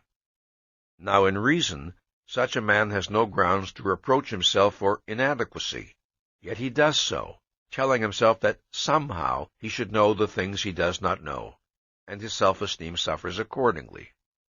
One of the worst wrongs a man can do to himself is to accept an unearned guilt on the premise of a somehow. Somehow I should know. Somehow I should be able to do it. This, when there is no cognitive content to that somehow, only an empty, undefined charge supported by nothing. There is one reason in particular why many men are susceptible to this error. Although a man may be blameless in the present situation, previous irrationalities and failures to think may have led to a general sense of self-distrust, so that he never feels fully certain of his moral status. The solution to this problem lies in recognizing this form of uncertainty for what it is, identifying it as a symptom, and striving to be objective and factual in one's self-appraisal. The struggle to achieve a rational policy in dealing with guilt will in itself contribute to the regaining or strengthening of self-esteem. In analyzing the psychology of self-esteem, one of the most important aspects to consider is the relationship of self-esteem to productive work, and more broadly, to the growth and exercise of a man's mental abilities. When I discussed earlier the concept of efficacy, I was speaking of what might be called metaphysical efficacy. This is the kind of efficacy which pertains to a man's basic relationship to reality and reflects the reality-oriented nature of his thinking processes. But there is another sense in which the concept of efficacy may be used. It may refer to a man's effectiveness in specific areas of endeavor, resulting from particular knowledge and skills he has acquired. I shall designate this latter type as particularized efficacy. The kinds of particularized efficacy men acquire, the specific skills they attain, vary according to their interests, values, context, and knowledge. By contrast, metaphysical efficacy is not confined to any particular form of activity. It is applicable to every form of rational endeavor. Self-esteem is not a value which, once achieved, is maintained effortlessly and automatically thereafter. As in the case of every value of a living organism, action is necessary not only to gain it, but also to keep it. Just as the breathing a man does today will not keep him alive tomorrow, so the thinking a man does today will not preserve his self-esteem tomorrow, if he then chooses to evade, to stagnate mentally, to arrest and subvert his rational faculty. Man maintains his metaphysical efficacy by continuing to expand his particularized efficacy throughout his life. That is, by continuing to expand his knowledge, understanding, and ability. Continual intellectual growth is a necessity of self-esteem, as it is a necessity of man's life. When man discovered how to make fire to keep himself warm, his need of thought and effort was not ended. When he discovered how to fashion a bow and arrow, his need of thought and effort was not ended. When he discovered how to build a shelter out of stone, then out of brick, then out of glass and steel, his need of thought and effort was not ended. When he moved his life expectancy from 19 to 30 to 40 to 60 to 70, his need of thought and effort was not ended. So long as he lives, his need of thought and effort is never ended. The desire to grow in knowledge and skills, in understanding and control, is the expression of a man's commitment to the life process and to the state of being human. If and when a man decides that, in effect, he has thought enough, that no further learning is necessary, that he has nowhere to go and nothing to achieve, then he has decided, In fact, whether he recognizes it or not, that he has lived enough. Stagnant passivity and self-esteem are incompatible. The foregoing should not be taken to mean that for the psychologically healthy man, life consists exclusively of problem-solving, productive work, and the pursuit of long-range goals. No. Leisure, recreation, love, and human companionship are vital elements in human existence. But productive work is the process through which a man achieves that sense of control over his life which is the precondition of his being able fully to enjoy the other values possible to him. The man whose life lacks direction or purpose, the man who has no productive aim, necessarily feels helpless and out of control. The man who feels helpless and out of control feels inadequate to and unfit for existence.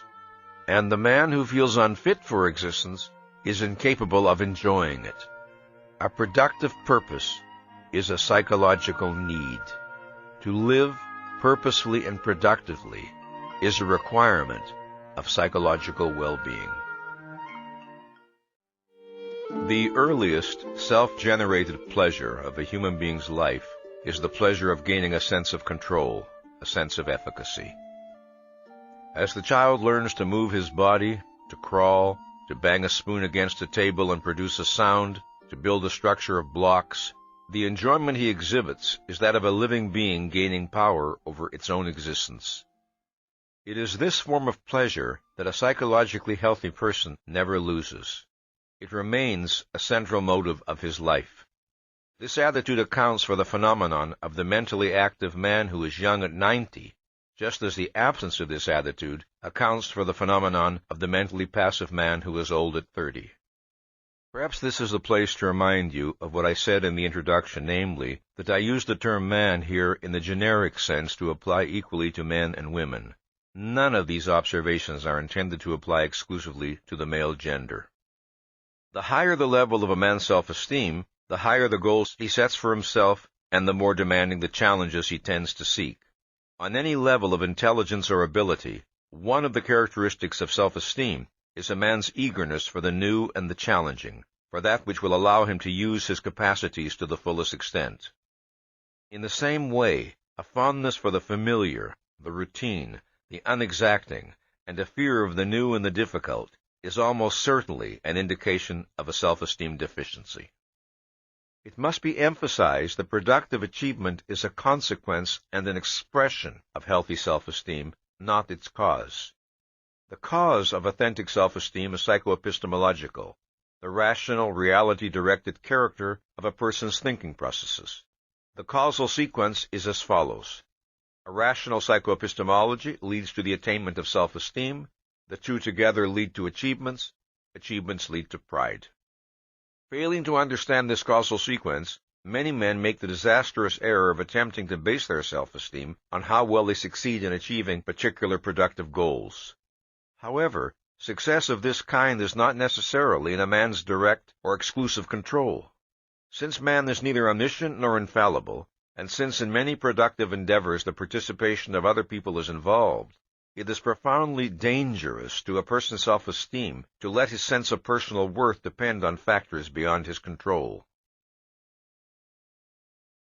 The possession of self-esteem does not provide a man with automatic immunity to errors that may have painful emotional consequences. Rationality does not guarantee infallibility. But a healthy self-esteem gives man a great weapon in dealing with errors. Since his own value and the efficacy of his mind are not in doubt, he is free to bring his full intellectual powers and knowledge to the task of identifying facts and dealing with problems. The foundation of his consciousness is secure, so to speak. Conversely, one of the most disastrous consequences of an impaired or deficient self-esteem is that it tends to hamper and undercut the efficiency of a person's thinking processes. It deprives him of the full strength and benefit of his own intelligence. There are many ways in which a deficiency in self-esteem can adversely affect a person's thinking processes.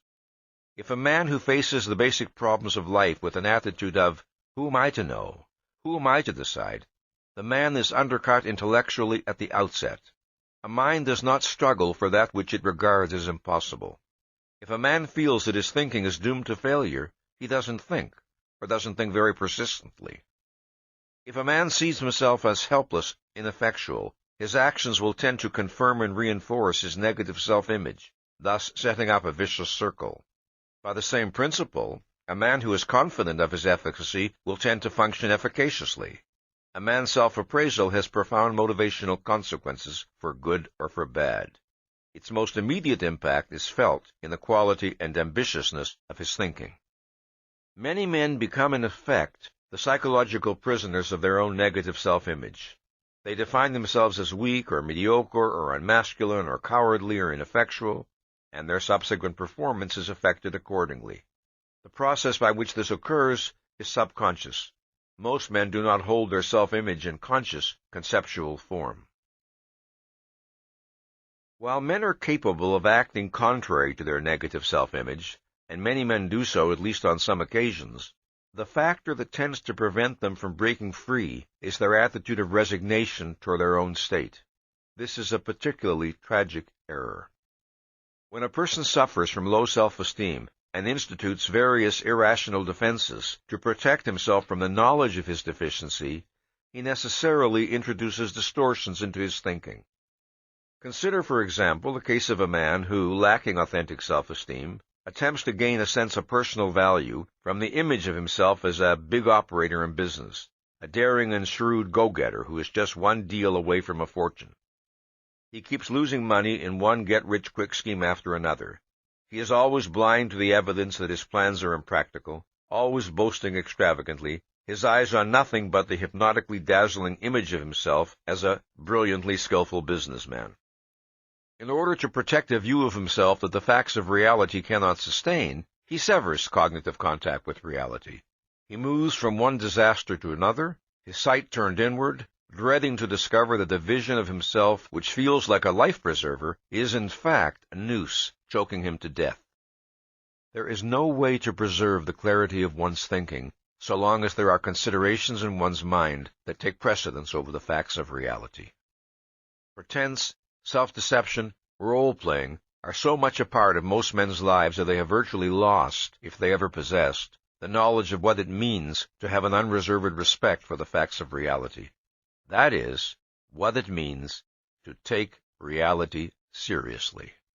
They spend most of their lives in the subjective world of their own neurotic creation, then wonder why they feel anxiety and helplessness in the real world.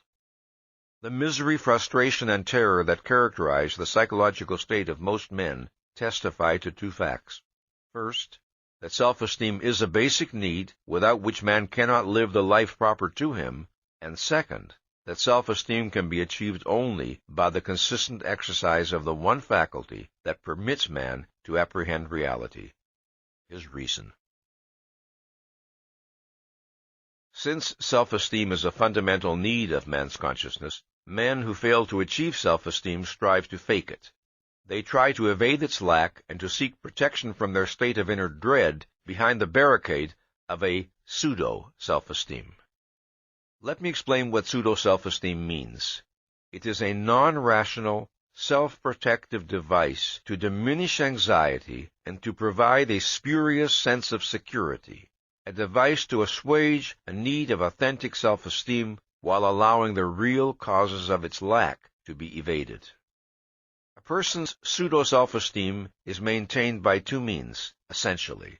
First, by evading, repressing, rationalizing, and otherwise denying ideas and feelings that could affect his self-appraisal adversely. And second, by seeking to derive his sense of efficacy and worth from something other than rationality, some alternative value or virtue which he experiences as less demanding or more easily attainable. This might include such things as doing one's duty, or being financially successful, or sexually attractive.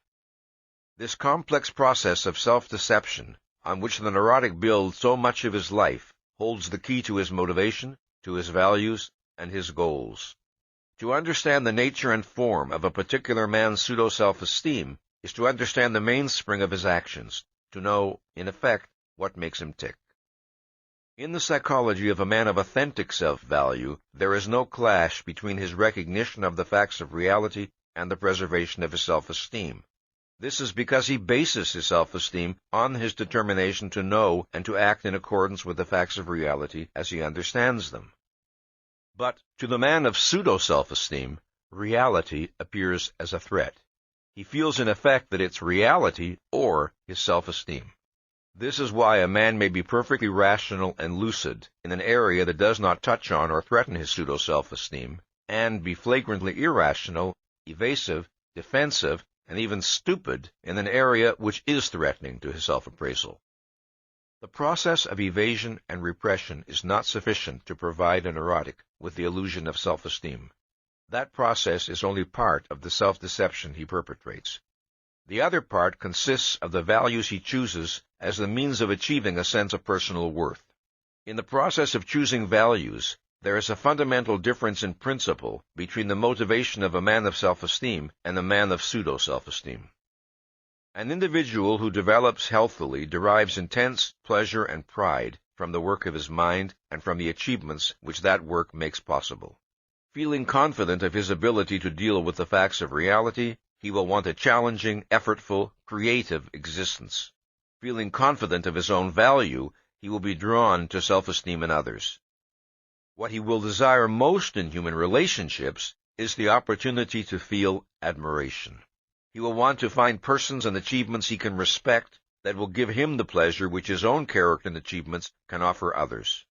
In the sphere both of work and of human relationships, his base and motor is a firm sense of confidence, of efficacy, and as a consequence, a love for existence, for the fact of being alive.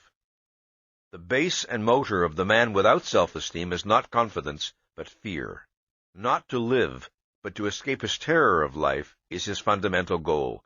Not creativeness, but safety is his ruling desire.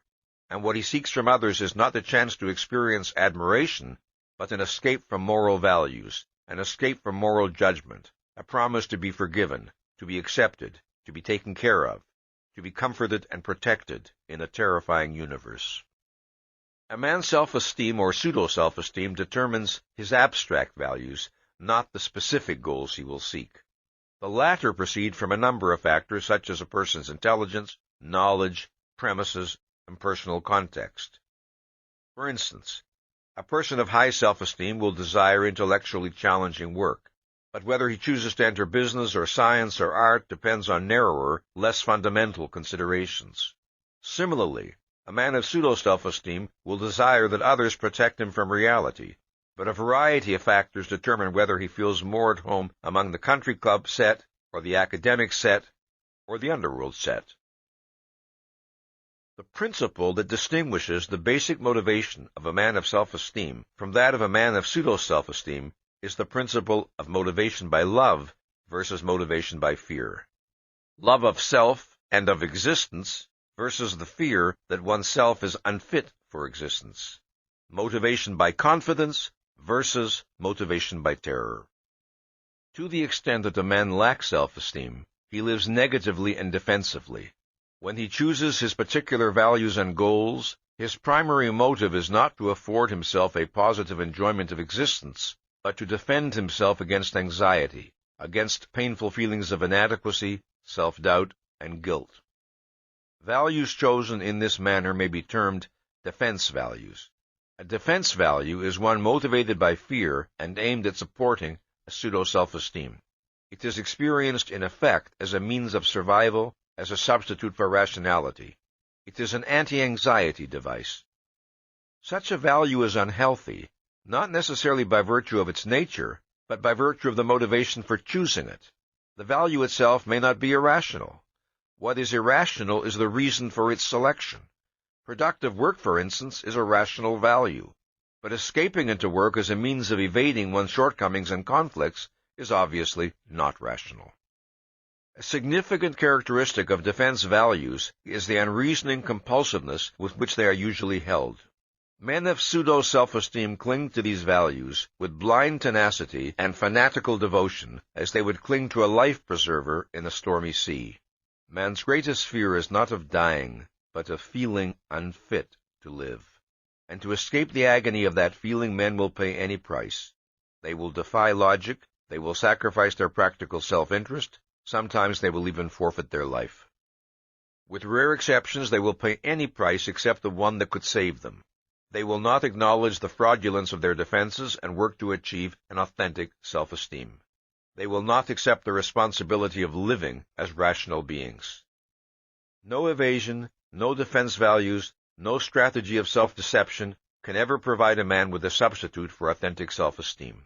The sense of efficacy and virtue men long for cannot be purchased by any of the self-frauds men perpetrate. Man needs the conviction that he is right for reality, right in principle, and only a policy of rationality can achieve it. The tragedy of most men's lives comes from their attempts to escape this fact. Self-esteem is the key to man's motivation, by virtue either of its presence or of its absence. And perhaps the most eloquent testimony to the urgency of man's need for self-esteem is the terror that haunts the lives of those who fail to achieve it, the twisted paths along which that terror drives them, and the inevitable wreckage at the end. There is no object of fear more terrifying to man than fear itself, and no fear more terrifying than that for which he knows no object.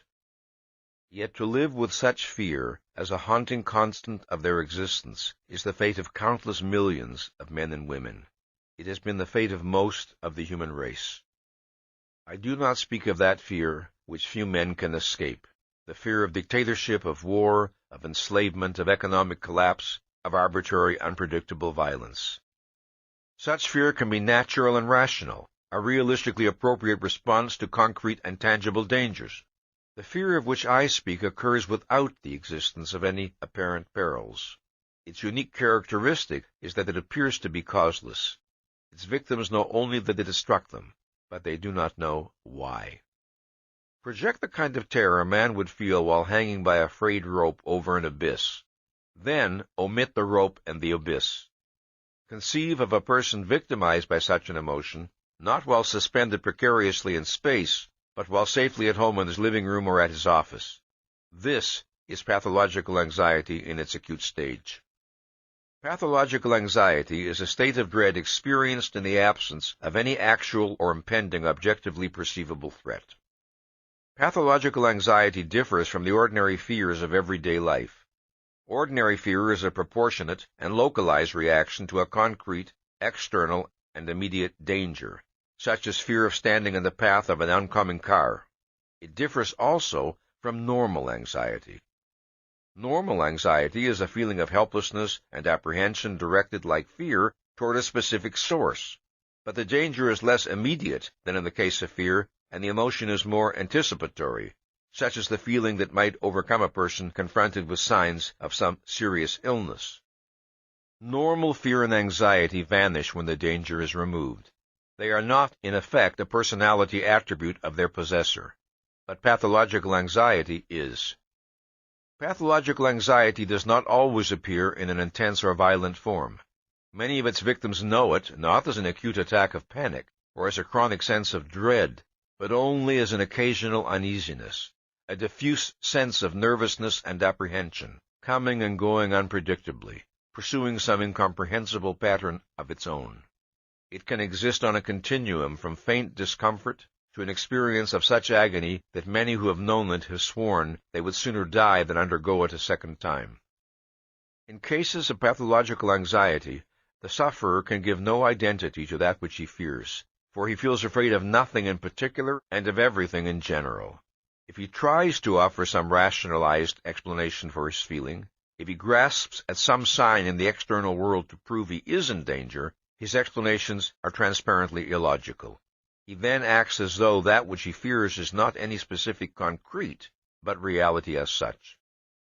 The percentage of people in the world who suffer from an acute form of mental or emotional disturbance is high.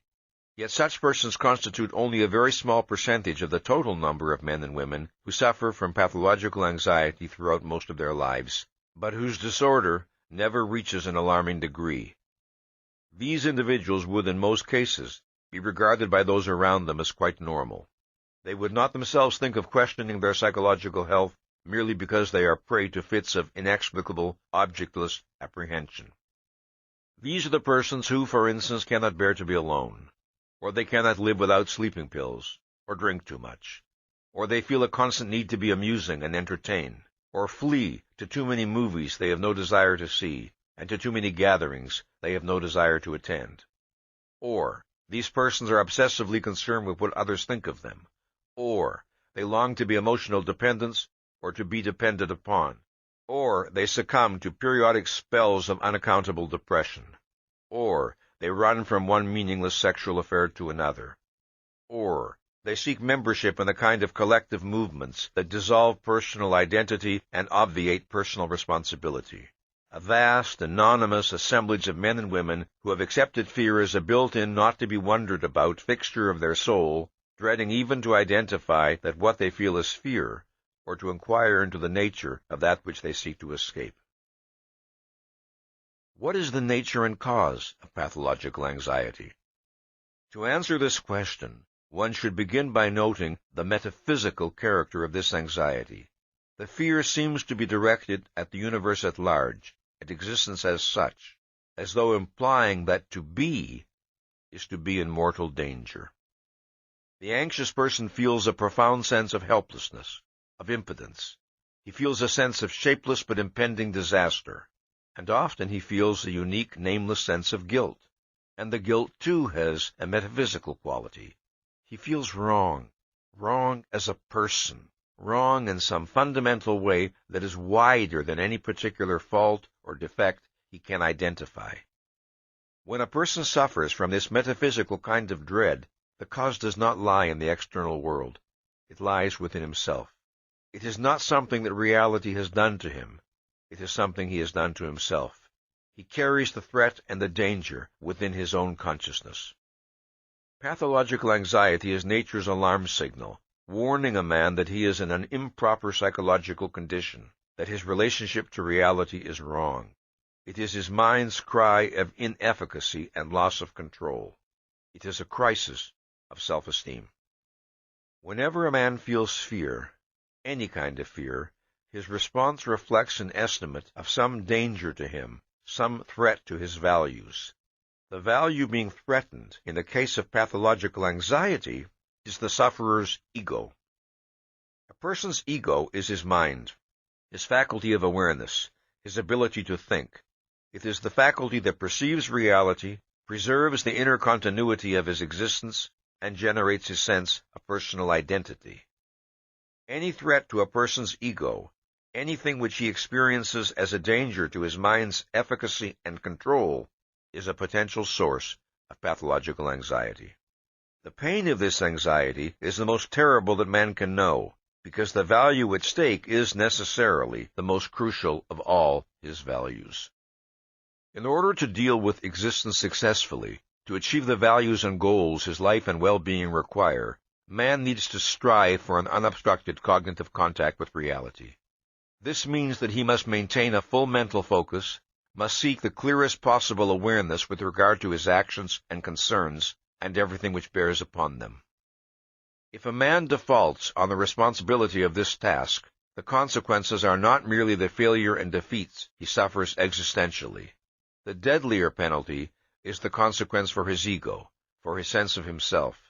He is sentenced to the feeling that his mind is not a reliable instrument. Whatever a man may have the power to fake, he has no way to fake an efficacy his ego does not possess. If his mind is out of control, it is out of control. No rationalizations, no denials can wipe this fact out of existence or extinguish its psychological consequence, self-distrust. If a person refuses to give thought to issues which he knows, clearly or dimly, require his attention, he may evade the fact of his evasion, but the contradiction between his knowledge and his performance is a fact and cannot be escaped. The fact does not vanish. It is registered in his subconscious, along with the knowledge that the evaded issues have not vanished either. The result is self-distrust.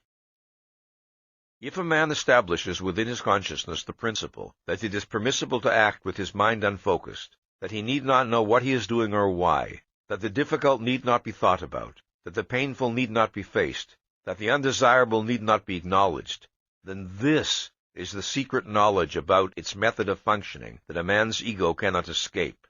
This is the root of self-distrust, self-doubt, and guilt. When one considers the amount of reckless irrationality that most men permit themselves and regard as normal, one does not have to be astonished by the prevalence of so-called causeless fear.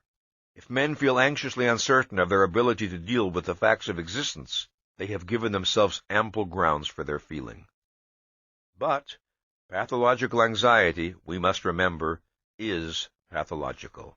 That is, it's symptomatic of an abnormal and unhealthy condition. A state of chronic dread is not man's natural condition. The fact that man is neither omniscient, nor omnipotent, nor infallible, nor immortal does not constitute grounds for his ego to feel overwhelmed by a sense of inefficacy. A rational person does not set his standard of efficacy in opposition to his own nature and to the nature of reality. Neither is man born with any sort of original sin. If a man feels guilty, it is not because he is guilty by nature. Sin is not original, it is originated. The problem of anxiety is psychological, not metaphysical. To the extent that a person indulges in irrational, mind-subverting psychoepistemological policies, he sentences himself to a chronic anticipation of disaster. If he fails to do the thinking his life and concerns require, he cannot escape the awareness that the range of his action exceeds the range of his thought, that challenges and demands will confront him to which he is inadequate. He feels afraid because of the thinking he failed to do, and guilty because of the knowledge that he should have done it.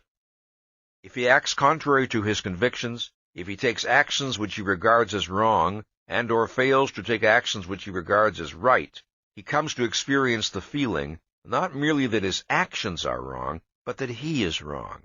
He is wrong as a person, since a person's deepest sense of himself has its base and origin in his method of psychoepistemological functioning, in the processes by which his mind deals with reality. There is another related reason why a man who acts against his own moral convictions will suffer a sense of impending disaster. Whether the moral values a man accepts are rational or irrational, man cannot escape the knowledge that, in order to deal with reality successfully, in order to live, he needs some sort of moral principles to guide him. Implicit in this knowledge is the awareness that ethical principles are a practical necessity of his life on earth. A corollary of this awareness is his expectation that moral and immoral actions have consequences, even if he cannot always predict them. If he takes actions which he regards as good, he expects to benefit. If he takes actions which he regards as bad, he expects to suffer, although this expectation is often evaded and repressed. Thus, what he is left with, if he betrays his own standards, is the sense of some unknown danger, some unknown retribution, waiting for him ahead. Let us consider an example. A man who has been married for 10 years falls in love with another woman. For a long time, he has resisted identifying his marital dissatisfaction, as well as his feeling for the other woman. But gradually, the repression breaks down, and he finds himself daydreaming about the other woman more and more. He does not think the issue out consciously, he merely lets himself and the problem drift, in the hope that somehow a solution will come to him. One night, accidental circumstances bring him and the other woman together, and he begins an affair with her. He did not intend to begin an affair. His emotions made the decision for him. He feels guilty, and represses the guilt, and continues to drift, evading the other woman's questions about their future. He is still waiting for the solution to come from somewhere. His wife decides to take a trip to visit her parents. As he stands at the airport watching her plane depart, the thought comes to him that if the plane crashed, he would be free and would have no further problems. But the wish is savagely thrust from his mind, along with a sudden burst of hostility toward his wife, which he would never have admitted himself capable of experiencing. Driving home, he suddenly finds that he has difficulty distinguishing the colors of the signal lights. Everything in his field of vision seems to be swimming, and terrible pains appear to be coming from his heart. He feels that he is going to die of a heart attack, but what he is suffering from is a self-esteem attack. The collision is between I must not wish for my wife's death and I did, and do, and will wish for my wife's death. The clash is between a value imperative, engaging his sense of personal worth, his self-esteem or pretense at it, and an emotion, a desire, which contradicts that imperative. Thus, he experiences a crisis of self-esteem. In every instance of pathological anxiety, there is a conflict between some value imperative that is tied in a crucial and profound way to the person's self-appraisal and some failure or inadequacy or action or emotion or desire that the person regards as a breach of that imperative. And it is a breach that the person believes expresses or reflects a basic and unalterable fact of his nature. One of the worst consequences of pathological anxiety is its destructive impact on the objectivity and clarity of a person's thinking. When a person doubts the efficacy of his mind, his tendency is to surrender to the guidance of his emotions, since they appear to possess a certainty and authority that his intellect lacks. His emotions are not a substitute for rational cognition at any time, but they are never a less reliable guide than in the midst of an anxiety state. Because the experience of anxiety is so intrinsically painful, neurotics adopt a vast variety of devices and techniques in order to defend themselves against it. Evasion, repression, and rationalization underlie most, if not all, of such defenses. The neurotic can blank out the reality of his objectionable actions. He can repress his unresolved conflicts. He can disown his guilt feelings. He can deny or rationalize his fear. He can seek to distract himself by the frenzied pursuit of various activities. He can avoid the challenge of the unfamiliar. He can elaborate a fantasized self-image to protect him from a self-evaluation he dreads to acknowledge. Often, the repression of the anxiety problem and of the conflicts underlying it results in the formation of other neurotic symptoms. One of these symptoms is particularly worthy of attention in the present context: neurotic depression. Depression, like anxiety, can be normal or pathological. Anxiety is a response to the threatened destruction or loss of a value. Depression is a response to the accomplished destruction or loss of a value. Anxiety is anticipatory and is directed to the future. Depression is directed to the past. Depression is regarded as pathological when it is unrelated to any objective loss, or when its intensity and duration are grossly disproportionate to the loss. Neurotic depression is characterized by despair, passivity, a feeling that action and effort are futile, that nothing is worth doing, and by feelings of self-rejection and self-condemnation. Now, in what manner can depression relate to anxiety? A person is made anxious because of urgent demands, claims, or self-expectations which he feels unable to satisfy. For example, the imperative that he possess certain knowledge and be able to cope with certain responsibilities. He is caught in a conflict. Suppose that he attempts to minimize his anxiety by repressing both the conflict and the related guilt. In its place, on the conscious level of his awareness, he experiences a sense of passivity, futility, and general worthlessness. If one listens closely to his declarations that he is hopeless, that life is hopeless, that he is no good, one can discern another message to be read in his words, and that message is, "Expect nothing of me, demand nothing of me." Since he is incurably worthless, he is outside the realm of moral expectations. In this manner he resolves the conflict that threatens him with anxiety. In other words, he seeks to anticipate the worst and make it a fait accompli without coming to grips with his actual problem. Under the guise of renouncing his self-esteem, he is still secretly trying to protect it by neurotic means. This is one of the ways in which depression can be a subconsciously elected alternative to anxiety. Here is another, more indirect pattern. Suppose that a man, rightly or wrongly, accepts certain moral standards as essential criteria of his personal worth, and yet in some crucial respect feels unable to comply with them. Or suppose he desires something desperately which he regards as immoral and therefore impossible to assert or pursue. The conflict, let us say, is repressed. Since it is repressed, it cannot be resolved. He can neither recheck his standards and discover whether he has made an error, nor can he form any rational policy in regard to the failure or action or desire that is in conflict with his self-expectations.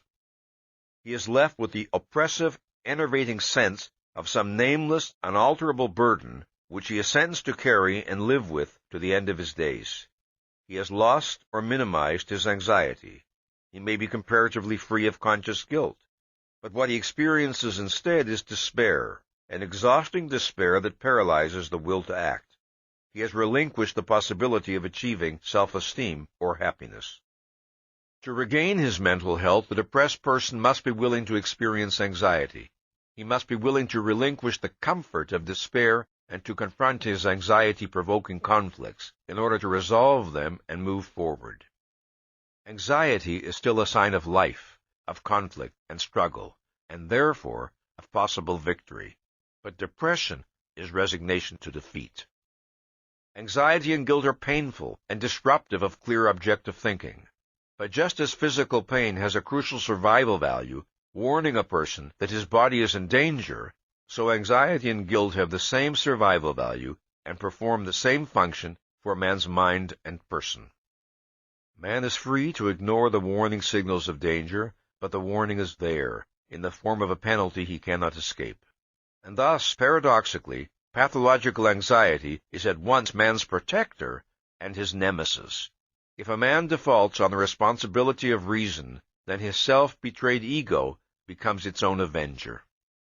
A man need not have solved his every psychological problem before he can be free of anxiety and guilt, but it is necessary that he correct the base of his problems, the policy of permitting some other considerations to take precedence over his perception of the facts of reality. The determination to face his problems, to look at reality, is the essential first step in the process by which a man sets himself free of fear and guilt. If and to the extent that this determination is maintained and implemented, psychological liberation will follow. Entailed by the process of achieving self-esteem is a corollary process, that of forming a strong, positive sense of personal identity, the sense of being a clearly defined psychological entity. A person's I, his ego, his deepest sense of self, is his faculty of awareness, his capacity to think. Across his lifetime, a person's knowledge grows, his convictions may change, his emotions come and go.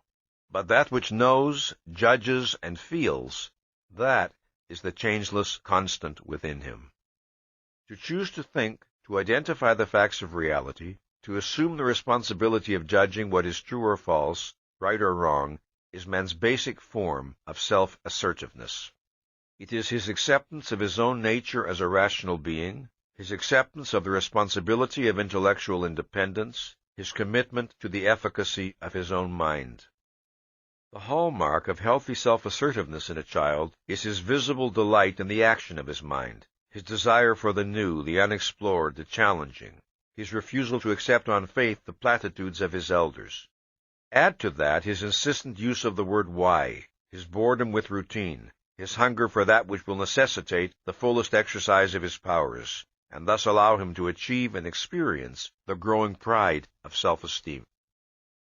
Above all, as he grows and develops, such a child is the originator of his own goals. He does not look to others to tell him what will give him enjoyment. He does not expect and does not wish to be told what to do with his time, what to admire, what to pursue, and, years later, what career to select. He is a self-generator, and he is not frightened by, this responsibility. It is this policy, this attitude toward life and toward oneself, that results in the formation of a strong, positive sense of personal identity. The process of healthy growth to psychological maturity rests on a person's acceptance of intellectual responsibility for his own existence. As a human being grows to adulthood, reality confronts him with increasingly more complex challenges at each succeeding stage of his development.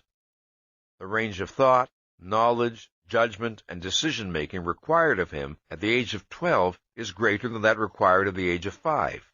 The range required at 20 is greater than that required at 12. At each stage, the responsibility demanded of him involves both cognition and evaluation. He has to acquire a knowledge of facts, and he has to pass value judgments and choose goals. The acceptance of full responsibility for this task is not automatic. The decision to function as an intellectually independent, self-responsible entity is not wired into his brain by nature. It is a challenge to which he responds positively or negatively by choice. Without ever confronting the issue in fully identified terms, the overwhelming majority of men begin retreating very early in life from the challenges of proper conceptual growth, and they die never having actualized more than a small fraction of their potential intelligence. The self-esteem deficiency expressed in the feeling of, "Who am I to know? Who am I to judge? Who am I to decide?" is the consequence of too many retreats from the responsibility of thought and judgment in situations where the person did not have to retreat, where an effort could and should have been made, but was not. Often, this policy of self-abdication is wittingly or unwittingly encouraged by parents and other elders who act in such a way as to penalize intellectual independence and initiative on the part of the child. Or, the parents and other elders create an impression of such bewildering irrationality that the child simply gives up the effort to understand. By the same token, adults make a positive contribution to the child's proper development to the extent that they encourage and reward independence and self-responsibility. They also act in a consistent, predictable, intelligible manner which supports or implants in the child the conviction that he is living in a knowable world. The fear of relying on the judgment of one's own mind is felt most acutely in the realm of values, because of the direct consequences of one's judgments for one's life and well-being. The evaluative errors that men make affect them personally far more often and far more devastatingly than do most of their cognitive errors. To assume responsibility for choosing the values that guide one's life, the principles by which to act, the goals in which to seek happiness, to make such judgments alone, relying solely upon one's own reason and understanding, is to practice the ultimate form of intellectual independence, the one most dreaded by the overwhelming majority of men. Still another reason why the fear of independence is most intense in the sphere of value judgments is the fact that independence in this area is most likely to bring a person into conflict with other people. Cognitive differences do not necessarily generate personal animosity among people. Value differences commonly do. Therefore, independence in the sphere of value judgments is more demanding psychologically. Since a social form of existence is proper to man, since he has many benefits to derive from living among and dealing with his fellow men, it should be recognized that the desire to have a harmonious relationship with his fellow men is a reasonable one. It becomes unreasonable only if and when a man subordinates his mind and judgment to that desire. In other words, if he places that desire above his perception of reality. For some persons who dread intellectual self-reliance, there is still another motive involved. The process of rational thought and judgment is necessarily a process that a man performs alone. Men can learn from one another, but they cannot share the act of thinking. It is a solitary process, not a social one. There are men who dread independent thought and judgment precisely for this reason. It makes them aware of their separateness as living entities. It makes them aware of the responsibility they must bear for their own existence. It forces them to face their own being, and thus to confront the terror of their own state of non-being. To think, to judge, to choose one's values is to be individuated, to create a distinct personal identity. But there are many people who, in their deepest emotions, do not want personal identity, however much they may scream to their psychiatrists that they are tormented by a sense of inner emptiness. This psychology represents the most profound form of rebellion against one's nature as man, the attempt to escape the responsibility of being human. Fear of intellectual independence can exist in various degrees of intensity. What are its consequences when it is the dominant element in a person's psychology? There is no escape from the facts of reality, no escape from man's nature or the manner of survival his nature requires. Every living species that possesses awareness can survive only by the guidance of its consciousness. If a person rejects his distinctive form of consciousness, If he decides that thinking is too much effort, or that choosing the values needed to guide his actions is too frightening a responsibility, then, if he wants to survive and to function in the world, he can do so only by means of the minds of others. He can do so only by means of their conclusions, their judgments, their values. He knows, consciously or subconsciously, that he does not know what to do and that knowledge is required to make decisions in the face of the countless alternatives that confront him every day of his life. But others seem to know how to live and function. So the only way to exist, he feels, is to follow their lead and live by their knowledge. They will spare him the effort and the risk. He does not begin by choosing to be an intellectual dependent. He begins by failing to assume the responsibility of thinking and judging on his own. Then he is forced into the position of a dependent. A person of self-esteem deals with reality, with nature, with an objective universe of facts. He holds his mind as his tool of survival and develops his ability to think. But the psychoepistemological dependent lives not in a universe of facts, but a universe of people. People, not facts, are his reality. Reality is reality as perceived by them. It is on them that his consciousness must focus. It is they who he must understand, or please, or placate, or deceive, or maneuver, or manipulate, or obey. To grasp and successfully to satisfy the expectations, conditions, demands, terms, values of others is experienced by him as his deepest, most urgent need. The temporary diminution of his anxiety, which the approval of others offers him, is his substitute for self-esteem. This is the phenomenon that I call social metaphysics. Remember that metaphysics is one's view of the nature of reality. To the psychoepistemological dependent, reality is people. In his thinking, people occupy the place which, in the mind of a rational person, is occupied by reality. Social metaphysics, then, is the psychological syndrome that characterizes a person who holds the minds of other people, not objective reality, as his ultimate frame of reference. Since the social metaphysician's pseudo-self-esteem rests on his ability to deal with the world as perceived by others, his fear of disapproval or condemnation is the fear of being pronounced inadequate to reality, unfit for existence, devoid of personal worth. In order to belong with others, the social metaphysician is willing to belong to them. Since, however, he is seeking a manner of survival improper to man by nature, he condemns himself to chronic insecurity and to a fear of other men that is profoundly humiliating. The nature of his humiliation and fear, however, are seldom identified by him, because he would find it too degrading.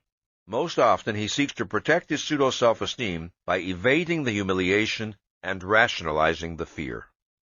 Such men, prompted by a fear they dare not acknowledge and so cannot overcome, invent non-existent dangers or grossly exaggerate minor ones, betray their own minds, sell out whatever authentic rationality they possess, and they acquire a vested interest in believing that men are unavoidably evil, that human existence is evil, that the good has no chance on earth. Consider the case of a successful playwright who selects some important theme as the subject of a play, a theme deserving a serious, dramatic presentation, and then realizes that his viewpoint will antagonize a great many people. He decides, therefore, to write the play as a comedy, making good-natured fun of the things he regards as evil, counting on his humor to prevent anyone from taking his view seriously and being offended or antagonized. He does not tell himself that he dreads to be regarded as unfashionable. Instead, he tells himself that serious plays dealing with controversial ideas are non-commercial. But he cannot entirely elude the knowledge that he has sold out the motive that prompted his desire to write the play in the first place. So, he retaliates against his discomforting sense of moral uncleanliness by cursing the stupidity and bad taste of the masses. To the extent that men irrationally surrender to fear, they increase the power of fear over their lives.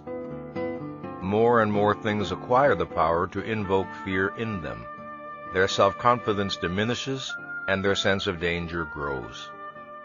With every surrender to the consciousness of others, with every successive betrayal, the social metaphysician's sense of alienation from reality worsens, and his sense of impotence finds confirmation.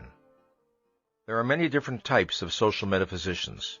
The following traits, however, are common to all: the absence of a firm, unyielding concept of existence, facts, reality, as apart from the judgments, beliefs, opinions, feelings of others; a sense of fundamental helplessness or impotence, a feeling of metaphysical inefficacy; a profound fear of other people, and an implicit belief that other people control that unknowable realm, reality; a pseudo-self-esteem that is tied to and dependent on the responses of the significant others; and a tragic or malevolent sense of life, a belief that the universe is essentially inimical to one's interests. The most fundamental of these traits, the one that makes all the others inevitable, is the absence of a firm, independent sense of objective reality. This is the vacuum that is filled by the consciousness of others, and this is the void that is responsible for that desolate feeling of alienation which is every social metaphysician's chronic torture. It is important to observe that the experience of self-alienation and the feeling of being alienated from the world around one proceed from the same cause, one's default on the responsibility of thinking. The suspension of proper cognitive contact with reality and the suspension of one's ego are a single act. A flight from reality is a flight from self. The most common and easily identifiable type of social metaphysician is the person whose values and view of life are a direct reflection and product of his particular culture or subculture. This is the person who is sometimes described as a conformist. I shall designate this type as the conventional social metaphysician. This is the person who accepts the world and its prevailing values ready-made. His is not to reason why. What is true? What others say is true. What is right? What others believe is right. How should one live? As others live. Why does one work for a living? Because one is supposed to. Why does one get married? Because one is supposed to. Why does one have children? Because one is supposed to. Why does one go to church? Oh, please don't start discussing religion. You might offend someone. This is the person for whom reality is the world as interpreted by the significant others of his social environment. This is the person whose sense of identity and personal worth is a function of his ability to satisfy the values, terms, and expectations of others as he imagines them. This is the type of man without whom no dictatorship could establish itself or remain in existence. He is the man who, in response to advanced signs of danger, closes his eyes. This, lest he be compelled to pass independent value judgments and to recognize that his world is not safe, that action and protest are demanded of him, that the policies and goals of his leaders are evil, and that the significant others are wrong. In the midst of atrocities, he tells himself that the authorities must have their reasons, in order to escape the terror of knowing to whom and to what he has surrendered his existence. It is this same man who, usually when it is too late, will sometimes rebel in hysterical indignation when the atrocities have come too close and cannot be evaded any longer. And this same man may die senselessly in ineffectual protest, screaming at the malevolent omnipotence of the enemy and wondering who or what had made the enemy's power possible. The conventional type is the most blatant and uncomplicated species of social metaphysician. He represents the paradigm case, so to speak, the basic pattern that serves as a reference point with regard to which other species of social metaphysicians may be understood. Another type of social metaphysician is the power seeker. In this type, fear of others is especially pronounced. He finds his fear intolerable, and his reaction is an overriding emotion of hatred. The hatred is aimed at those who invoke his fear. Resentment and hostility are his dominant emotional traits. The power-seeking social metaphysician feels too unsure of his ability to gain the love and approval he desires. His sense of inferiority is overwhelming, and the humiliation of his dependence infuriates him. He longs for an escape from the uncertainty of free market social metaphysical competition, where he must win men's voluntary esteem. He wants to deceive, to manipulate, to coerce the minds of others, to leave them no choice in the matter. He wants to reach a position where he can command respect, obedience, love. As an example, consider King Frederick Wilhelm of Prussia, who would beat his subjects while shouting at them, "You must not fear me, you must love me." This is the psychology of any dictator, from Hitler to Stalin to Khrushchev to Castro to Mao. Fear is the emotion which power-seeking social metaphysicians understand best. The absence of fear in any person they deal with robs them of their delusion of efficacy. Their sense of personal identity tends to evaporate in such a person's presence.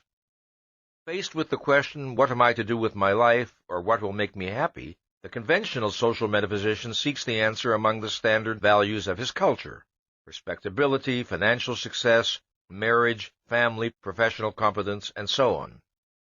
Faced with the question, how am I to make my existence endurable, the power-seeking social metaphysician seeks the answer in aggressive and destructive action aimed at the external object of his fear, other people. Consider next the psychology of what I call the spiritual social metaphysician. This type does not seek to please and placate people in the manner of a conventional social metaphysician, or to gain power over them like a power seeker. This type often does virtually nothing at all. His chief virtue, he proclaims or implies, is that he is too good for this world. He must not be expected to conform to conventional standards. He must not be expected to achieve anything tangible. His friends and acquaintances must love and respect him, not for anything he does, but for what he is. The spiritual social metaphysician's claim to esteem rests on his alleged possession of a superior kind of soul, a soul that is not his mind, not his thoughts, not his values, not anything specifiable, but an ineffable composite of undefinable longings, incommunicable insights, and impenetrable mystery. If and when he fails to receive the acceptance and esteem he craves, he explains to himself that people are not fine enough to appreciate the real him. He may even prefer to be alone, to avoid people, the better to dream undisturbed about how he would be admired and loved if only people knew what he was really like deep inside. It should be added that there are moments when the thought of people knowing what he is really like fills him with terror. An overactive fantasy life is often characteristic of this type. He sees himself as a religious saint, or an inspired statesman, or a renowned poet, or a sexually irresistible Don Juan. The extreme case of this mentality is a subtype which may be designated as the religious fanatic social metaphysician. This type of person can dissociate himself from the human race altogether, with God as his significant other, as the object of his social metaphysical attachment. Having despaired of impressing his fellow men, it is God whom he seeks to impress. Since God cannot frown at him, or snub him socially, or inquire as to why he doesn't get a job, the religious fanatic type is free to imagine that God is smiling down at him, blessing and protecting him, responding to the true nobility of his soul, which everyone on earth is too superficial or corrupt to do. Then there is the independent social metaphysician. This is the counterfeit individualist, the man who rebels against the status quo for the sake of being rebellious, the man whose pseudo-self-esteem is tied to the picture of himself as a defiant nonconformist. This is the rebel who fulfills his concept of profundity and self-expression by proclaiming that everything stinks. This is the nihilist. This is the hippie. This is the quote-unquote individualist who proves it by scorning money, marriage, jobs, baths, and haircuts. Overwhelmed by feelings of inadequacy in relation to the conventional standards of his culture, this type of person retaliates with the formula, whatever is wrong. Overwhelmed by the belief that no one can possibly like or accept him, he goes out of his way to insult people, lest they imagine that he desires their approval.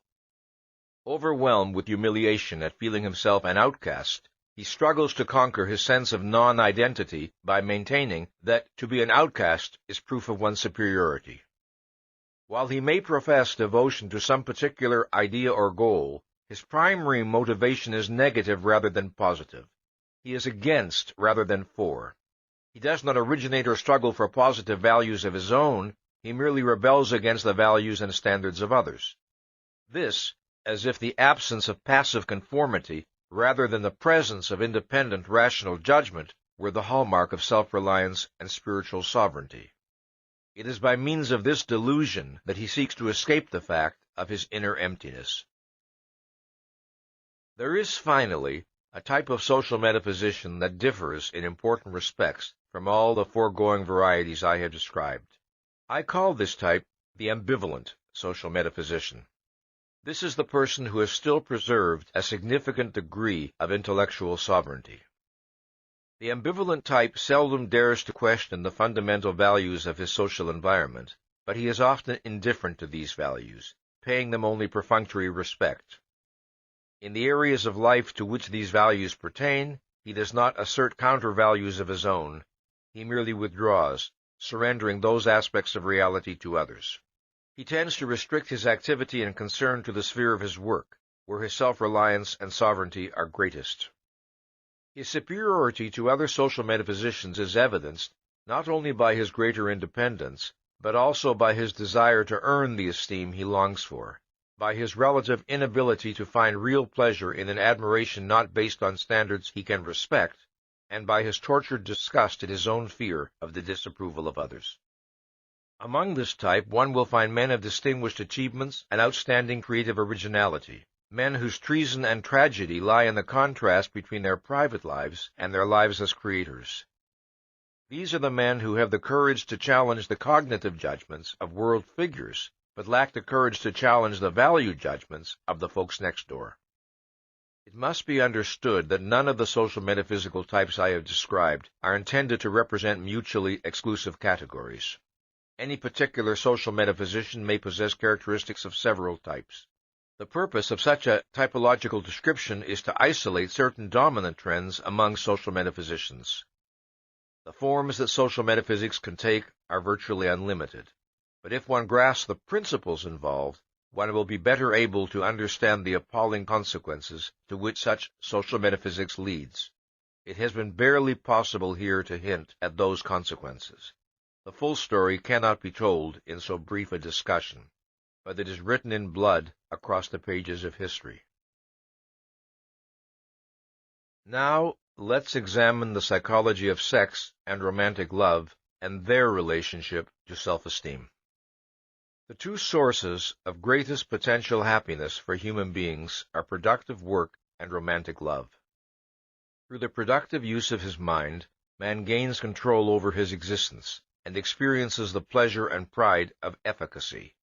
Through romantic love, man gains the ultimate emotional reward of his efficacy and worth, not merely as a producer, but as a person, the reward and celebration of himself and of what he has made of himself, that is, of the kind of character and soul he has created. The experience of romantic love answers a profound psychological need in people, but the nature of that need cannot be understood apart from an understanding of a wider need, that is, man's need of human companionship, of human beings he can respect, admire, and value, and with whom he can interact intellectually and emotionally. Everyone is aware of the desire for companionship, for someone to talk to be with, to feel understood by, to share important experiences with, the desire for emotional closeness with another human being. What is the nature of the psychological need that generates this desire? I shall begin by giving an account of two events that were crucial in leading me to the answer, because I believe this will help you to understand the issues involved. One afternoon, while sitting alone in my living room, I found myself contemplating with pleasure a large philodendron plant standing against a wall. It suddenly occurred to me to ask, what is the nature of this pleasure? What is its cause? Essential to my enjoyment was the knowledge that the plant was healthfully and glowingly alive. There was the feeling of a bond, almost a kind of kinship, between the plant and me. In the midst of inanimate objects, we were united in the fact of possessing life. Suppose, I thought, one were on a dead planet where one had every material provision to ensure survival, but where nothing was alive. Then suppose one came upon a living plant. surely one would greet the sight with eagerness and pleasure. Why? Because, I realized, all life by its very nature entails a struggle, and struggle entails the possibility of defeat. Man finds pleasure in seeing concrete instances of successful life, as confirmation of his knowledge that successful life is possible. It is, in effect, a metaphysical experience. If such is the value that a plant can offer to man, I wondered, then cannot the sight of another human being offer man a much more intense form of that experience? The next crucial step in my thinking occurred on an afternoon when I sat on the floor playing with my dog, a wire-haired fox terrier named Mutnik. We were boxing with each other in mock ferociousness. What I found delightful and fascinating was the extent to which Mutnik appeared to grasp the playfulness of my intention. She was snarling and snapping and striking back, while being unfailingly gentle in a manner that projected total, fearless trust. The event was not unusual. It is one with which most dog owners are familiar. But a question suddenly occurred to me. Why am I having such an enjoyable time? What is the nature and source of my pleasure? Part of my response, I recognized, was simply the pleasure of watching the healthy self-assertiveness of a living entity. But the essential factor causing my response pertained to the interaction between the dog and myself, the sense of interacting and communicating with a living consciousness.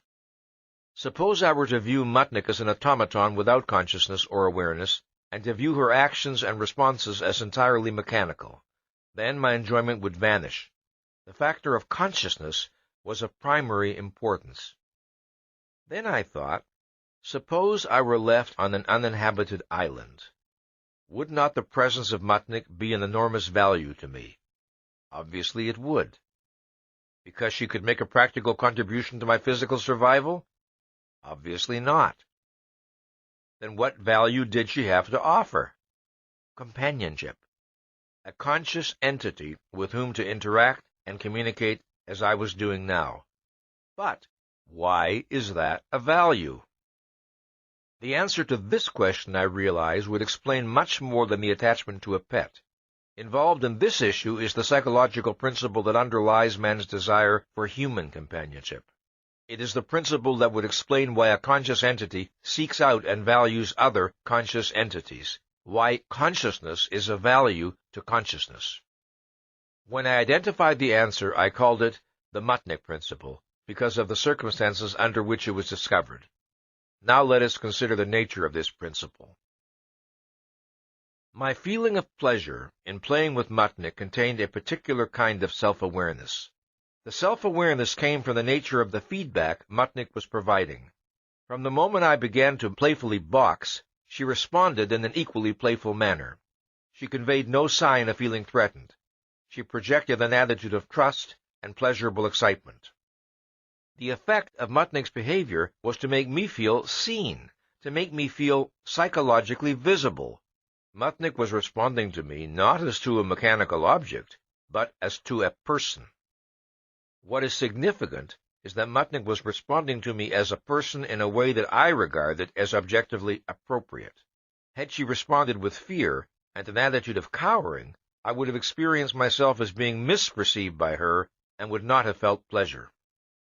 Now, why does man find pleasure in the experience of self-awareness and psychological visibility that the appropriate feedback from another consciousness can evoke?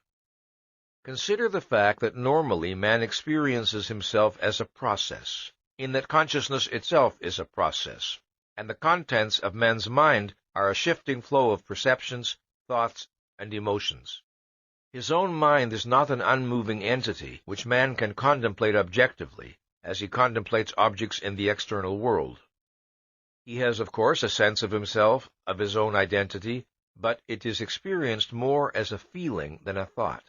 A feeling which is very diffuse, which is interwoven with all his other feelings, and which is very hard, if not impossible, to isolate and consider by itself.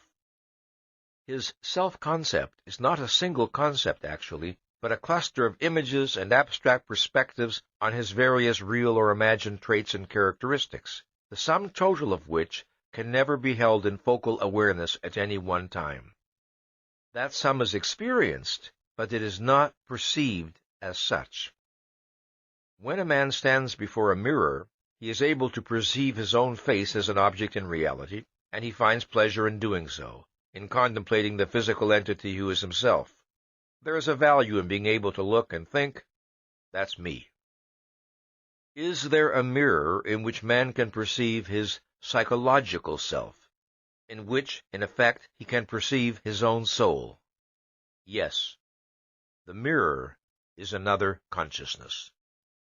Man is able alone to know himself conceptually. What another consciousness can offer is the opportunity for man to experience himself perceptually. To a very small extent, that was the opportunity afforded me by Mutnik. In her response, I was able to see reflected an aspect of my own personality. But a human being can experience this self-awareness to a full and proper extent only in a relationship with a consciousness like his own, that is, another human being. Just as there are many different aspects of a man's personality and inner life, so a man may feel visible in different respects in different human relationships. He may experience a greater or lesser degree of visibility over a wider or narrower range of his total personality, depending on the nature of the person with whom he is dealing and on the nature of their interaction. The mere fact of holding a conversation with another human being entails a marginal experience of visibility, if only the experience of being perceived as a conscious entity. However, in a close human relationship, with a person one deeply admires and cares for, one expects a far more profound visibility involving highly individual and intimate aspects of one's inner life. A friend, said Aristotle, is another self. It was an apt formulation. A friend reacts to a man as the man would react to himself in the person of another. Thus, the man perceives himself through his friend's reaction. He perceives his own person through its consequences, in the consciousness and behavior of the perceiver. This, then, is the root of man's desire for companionship and love. It is the desire to perceive himself as an entity in reality through the reactions and responses of other human beings. In any given relationship, the extent to which a man achieves this experience depends crucially on two factors. First, the extent of the mutuality of mind and values that exists between himself and the other person.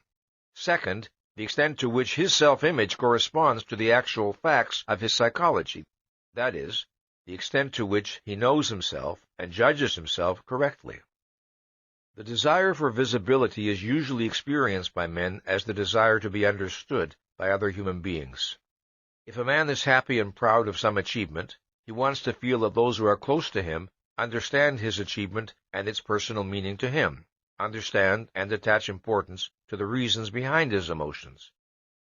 Or, if a man is given a book by a friend and told that this is the kind of book he will enjoy, the man feels pleasure and gratification if his friend's judgment proves correct, because he feels visible, he feels understood. Or if a man suffers over some personal loss, it is of value to him to know that his plight is understood by those close to him, and that his emotional state has reality to them. It is not blind acceptance. This must be emphasized. It is not blind acceptance that a normal person desires, nor unconditional, quote-unquote, love, but rather understanding. The great majority of contemporary psychologists regard man, in effect, as a social metaphysician by nature, who needs the approval of others in order to approve of himself. But it would be a gross error to confuse the motives of the social metaphysician, which are pathological, with a healthy person's desire for visibility. A psychologically healthy person does not depend on others primarily for his self-esteem. He expects others to perceive his value, not to create it. Unlike the social metaphysician, he does not desire approval indiscriminately or for its own sake. The admiration of others is of value and importance to him only if he respects the standards by which others judge him, and only if the admiration is directed at qualities which he himself regards as admirable. If other men give authentic evidence of understanding and appreciating him, they rise in his estimation. His estimate of himself does not change. He desires the experience of living in a rational and just social environment, where the responses he elicits from other men are logically related to his own virtues and achievements. He knows the truth about his own character and actions conceptually. He wants to experience it perceptually, through and by means of its consequences in persons who share his values. As for social metaphysicians, it is not visibility they seek from others, but identity. The desire for visibility does not mean that a psychologically healthy person's basic preoccupation in any human encounter is with the question of whether or not he is properly appreciated. When a person of self-esteem meets a person for the first time, his primary concern is not, what does he think of me, but rather, what do I think of him? His primary concern necessarily is with his own judgment and evaluation of the facts that confront him.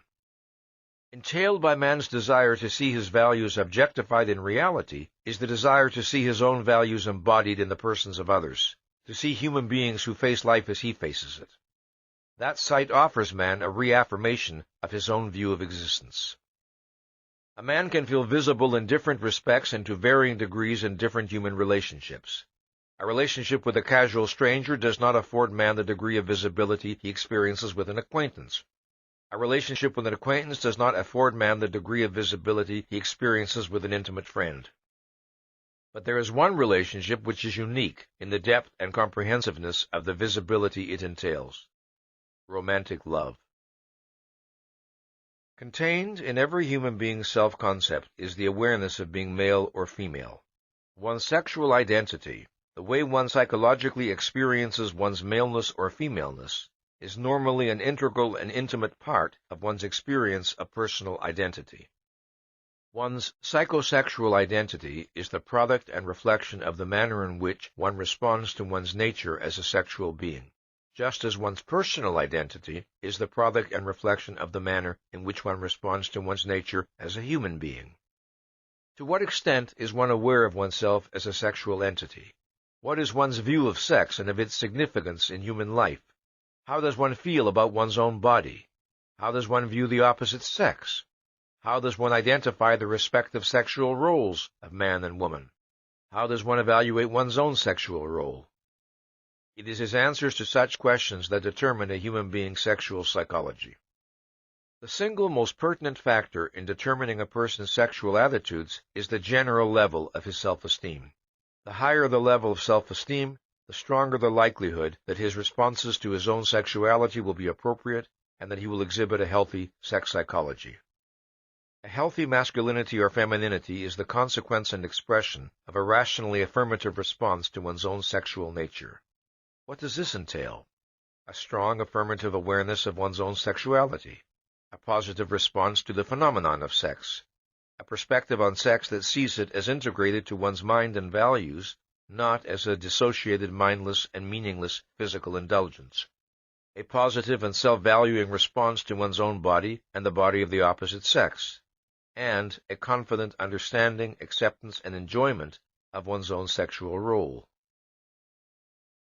Just as one's sexual personality is essential to one's sense of oneself, so it is essential to that which one wishes to objectify and to see reflected or made visible in human relationships. The experience of full visibility and full self-objectification entails being perceived and perceiving oneself not merely as a certain kind of human being, but as a certain kind of man or woman. It should be clear why the optimal experience of visibility and self-objectification requires interaction with a member of the opposite sex. One's sexual personality can be perceived and appreciated abstractly by one's friend, but it cannot be of great personal importance to him. A member of the opposite sex, with whom one enjoys a strong mutuality of mind and values, is capable of perceiving and personally responding to one in both areas. Romantic love, then, involves one's sense of visibility, not merely as a human being, but as a man or a woman. I want to stress that this experience of full visibility exists only as a potential in relation to the opposite sex, not as an automatic actuality. Whether or not a man and woman of the same basic values and sense of life will respond fully and personally to each other depends on many factors. These may include the context or circumstances in which their relationship occurs, the nature of their respective interests, the presence or absence on either side of emotional involvements elsewhere, the presence or absence of repression in one or both, and so on. Further, a man and woman may be in love while not enjoying a full unity of mind and values if there are major and basic areas of affinity and mutuality between them. Even if they do not feel optimally visible to each other, they may feel visible to a significant and enjoyable extent. Let me mention, as an aside, that I am using heterosexual relationships as my basic model because that encompasses the great majority of the human race. But there is very little, if anything, I am saying about romantic love here that is not equally applicable to gay relationships. Love is an emotional response that involves two basic related aspects. One regards the loved object as possessing or embodying qualities that one values highly, and as a consequence, one regards the loved object as a source of pleasure. This applies to any category of love, not only romantic love. In the case of romantic love, which is the most intense, positive emotional response one human being can offer another, one sees the loved object as possessing or embodying one's highest values and as being crucially important to one's personal happiness. Further, one sees the loved object as being crucially important to one's sexual happiness. This is one of the defining characteristics of romantic love. It is in a person's romantic sexual choices that his view of himself and of existence stands eloquently revealed. A man falls in love with and sexually desires the woman who reflects his deepest values. A man of self-esteem, a man in love with himself and with life, feels an intense need to find human beings he can admire, and to find a spiritual equal whom he can love. The quality that will attract him most is self-esteem and an unclouded sense of the value of existence. To such a man, sex is an act of celebration. Its meaning is a tribute to himself and to the woman he has chosen, the ultimate form of experiencing concretely and in his own person the value and joy of being alive. The need for such an experience is inherent in man's nature. But if a man lacks the self-esteem to earn it, he attempts to fake it. He chooses his partner subconsciously by the standard of her ability to help him fake it, to give him the illusion of a self-value he does not possess, and of a happiness he does not feel. The same principle, of course, applies to a woman's romantic sexual choices. More than any other relationship, romantic love involves the objectification of one's self-value. Romantic love involves fundamental visibility. The essence of the romantic love response is, I see you as a person, and because you are what you are, I desire you for my sexual happiness. To understand why this is the most profound personal tribute one person can pay another, and why romantic love involves the most intense expression and objectification of one's self-value, we must consider certain facts about the nature and meaning of sex. Of all the pleasures that a person can experience, sex is potentially the most intense. There are other pleasures that can last longer across time, but none that is comparable in strength and intensity. Sex is unique among pleasures in its integration of mind and body. It integrates perceptions, emotions, values, and thought. It offers an individual the most intense form of experiencing his own total being, of experiencing his deepest and most intimate sense of his self. In sex, one's own person becomes a direct, immediate source of pleasure. And since pleasure is experienced by man as the good, sex offers him the most intense and immediate form of experiencing himself as good, meaning as a value. Further, sex offers man the most intense and immediate form of experiencing life as a value. His self-esteem exists in a man's mind as an abstraction. Its meaning is that he is competent to achieve his values and therefore to achieve happiness, and that he is worthy of doing so. The pleasure he experiences in the act of sex is the direct, immediate sensory confirmation and reaffirmation of that conviction. His conviction that life is a value, that life is worth living, exists in a man's mind as an abstraction. Its meaning is the conviction that the nature of life is such that happiness is within his power to achieve. The pleasure he experiences in the act of sex is the confirmation and reaffirmation of that conviction.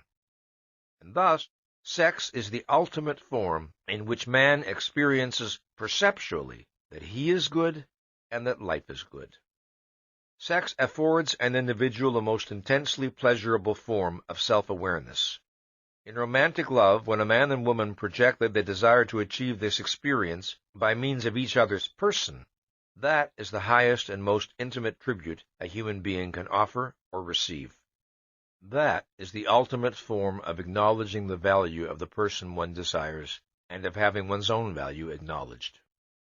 It is in this sense that romantic love involves an intense objectification of one's self-value.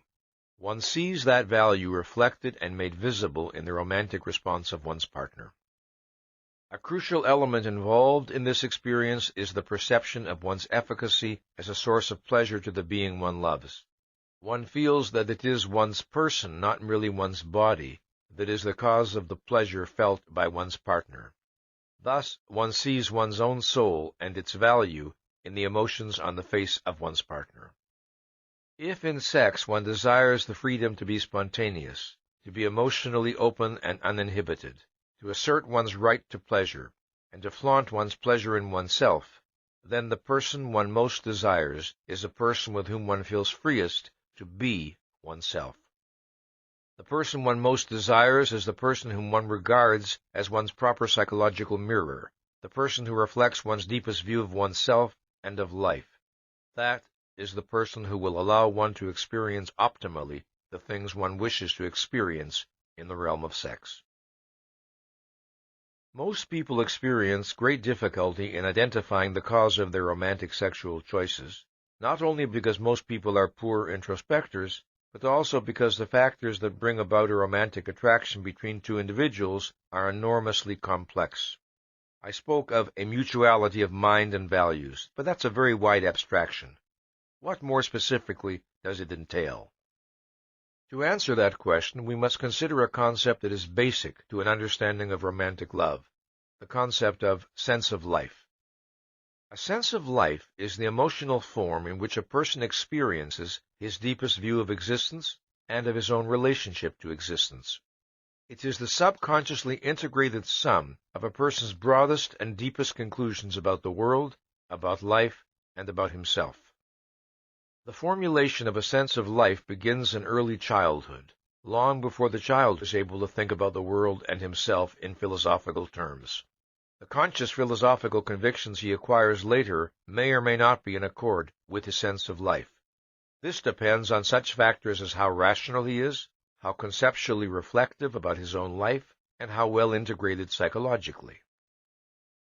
In the course of his development from childhood, a human being encounters certain fundamental facts of reality, facts about the nature of existence and the nature of man, to which he can respond in a variety of ways and with varying degrees of rationality and realism.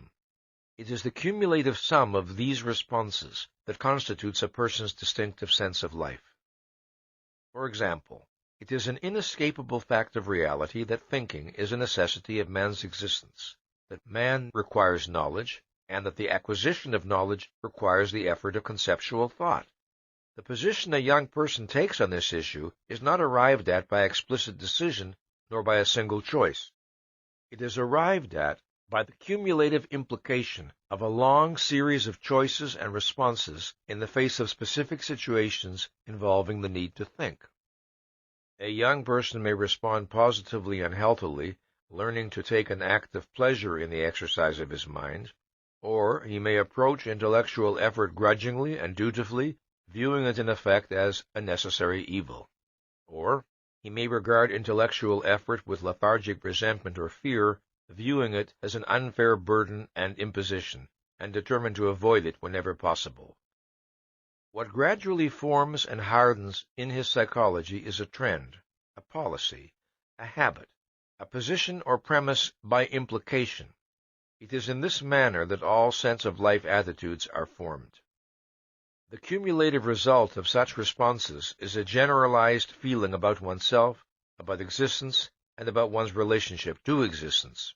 A person's sense of life can reflect an unbreached self-esteem and an undiluted sense of the value of existence, the conviction that the universe is open to the efficacy of one's thought and effort, or it can reflect the torture of self-doubt and the anxiety of feeling that one lives in a universe which is both unintelligible and hostile. It can reflect a view of life as exaltation, or a view of life as tragic doom, a view of life as adventure, or a view of life as frustration, a view of life as beauty, or a view of life as sordid senselessness. It can embody eagerness and self-confidence, or self-loathing and embittered resentment, or muted wistful longing, or anguished tragic defiance, or gentle uncomplaining resignation, or aggressive impotence. A person's sense of life is of crucial importance in the formation of his basic values, since all value choices rest on an implicit view of the being who values, and of the world in which he must act. A person's sense of life underlies all his other feelings, all his emotional responses. It is like the leitmotif of his soul, the basic theme of his personality.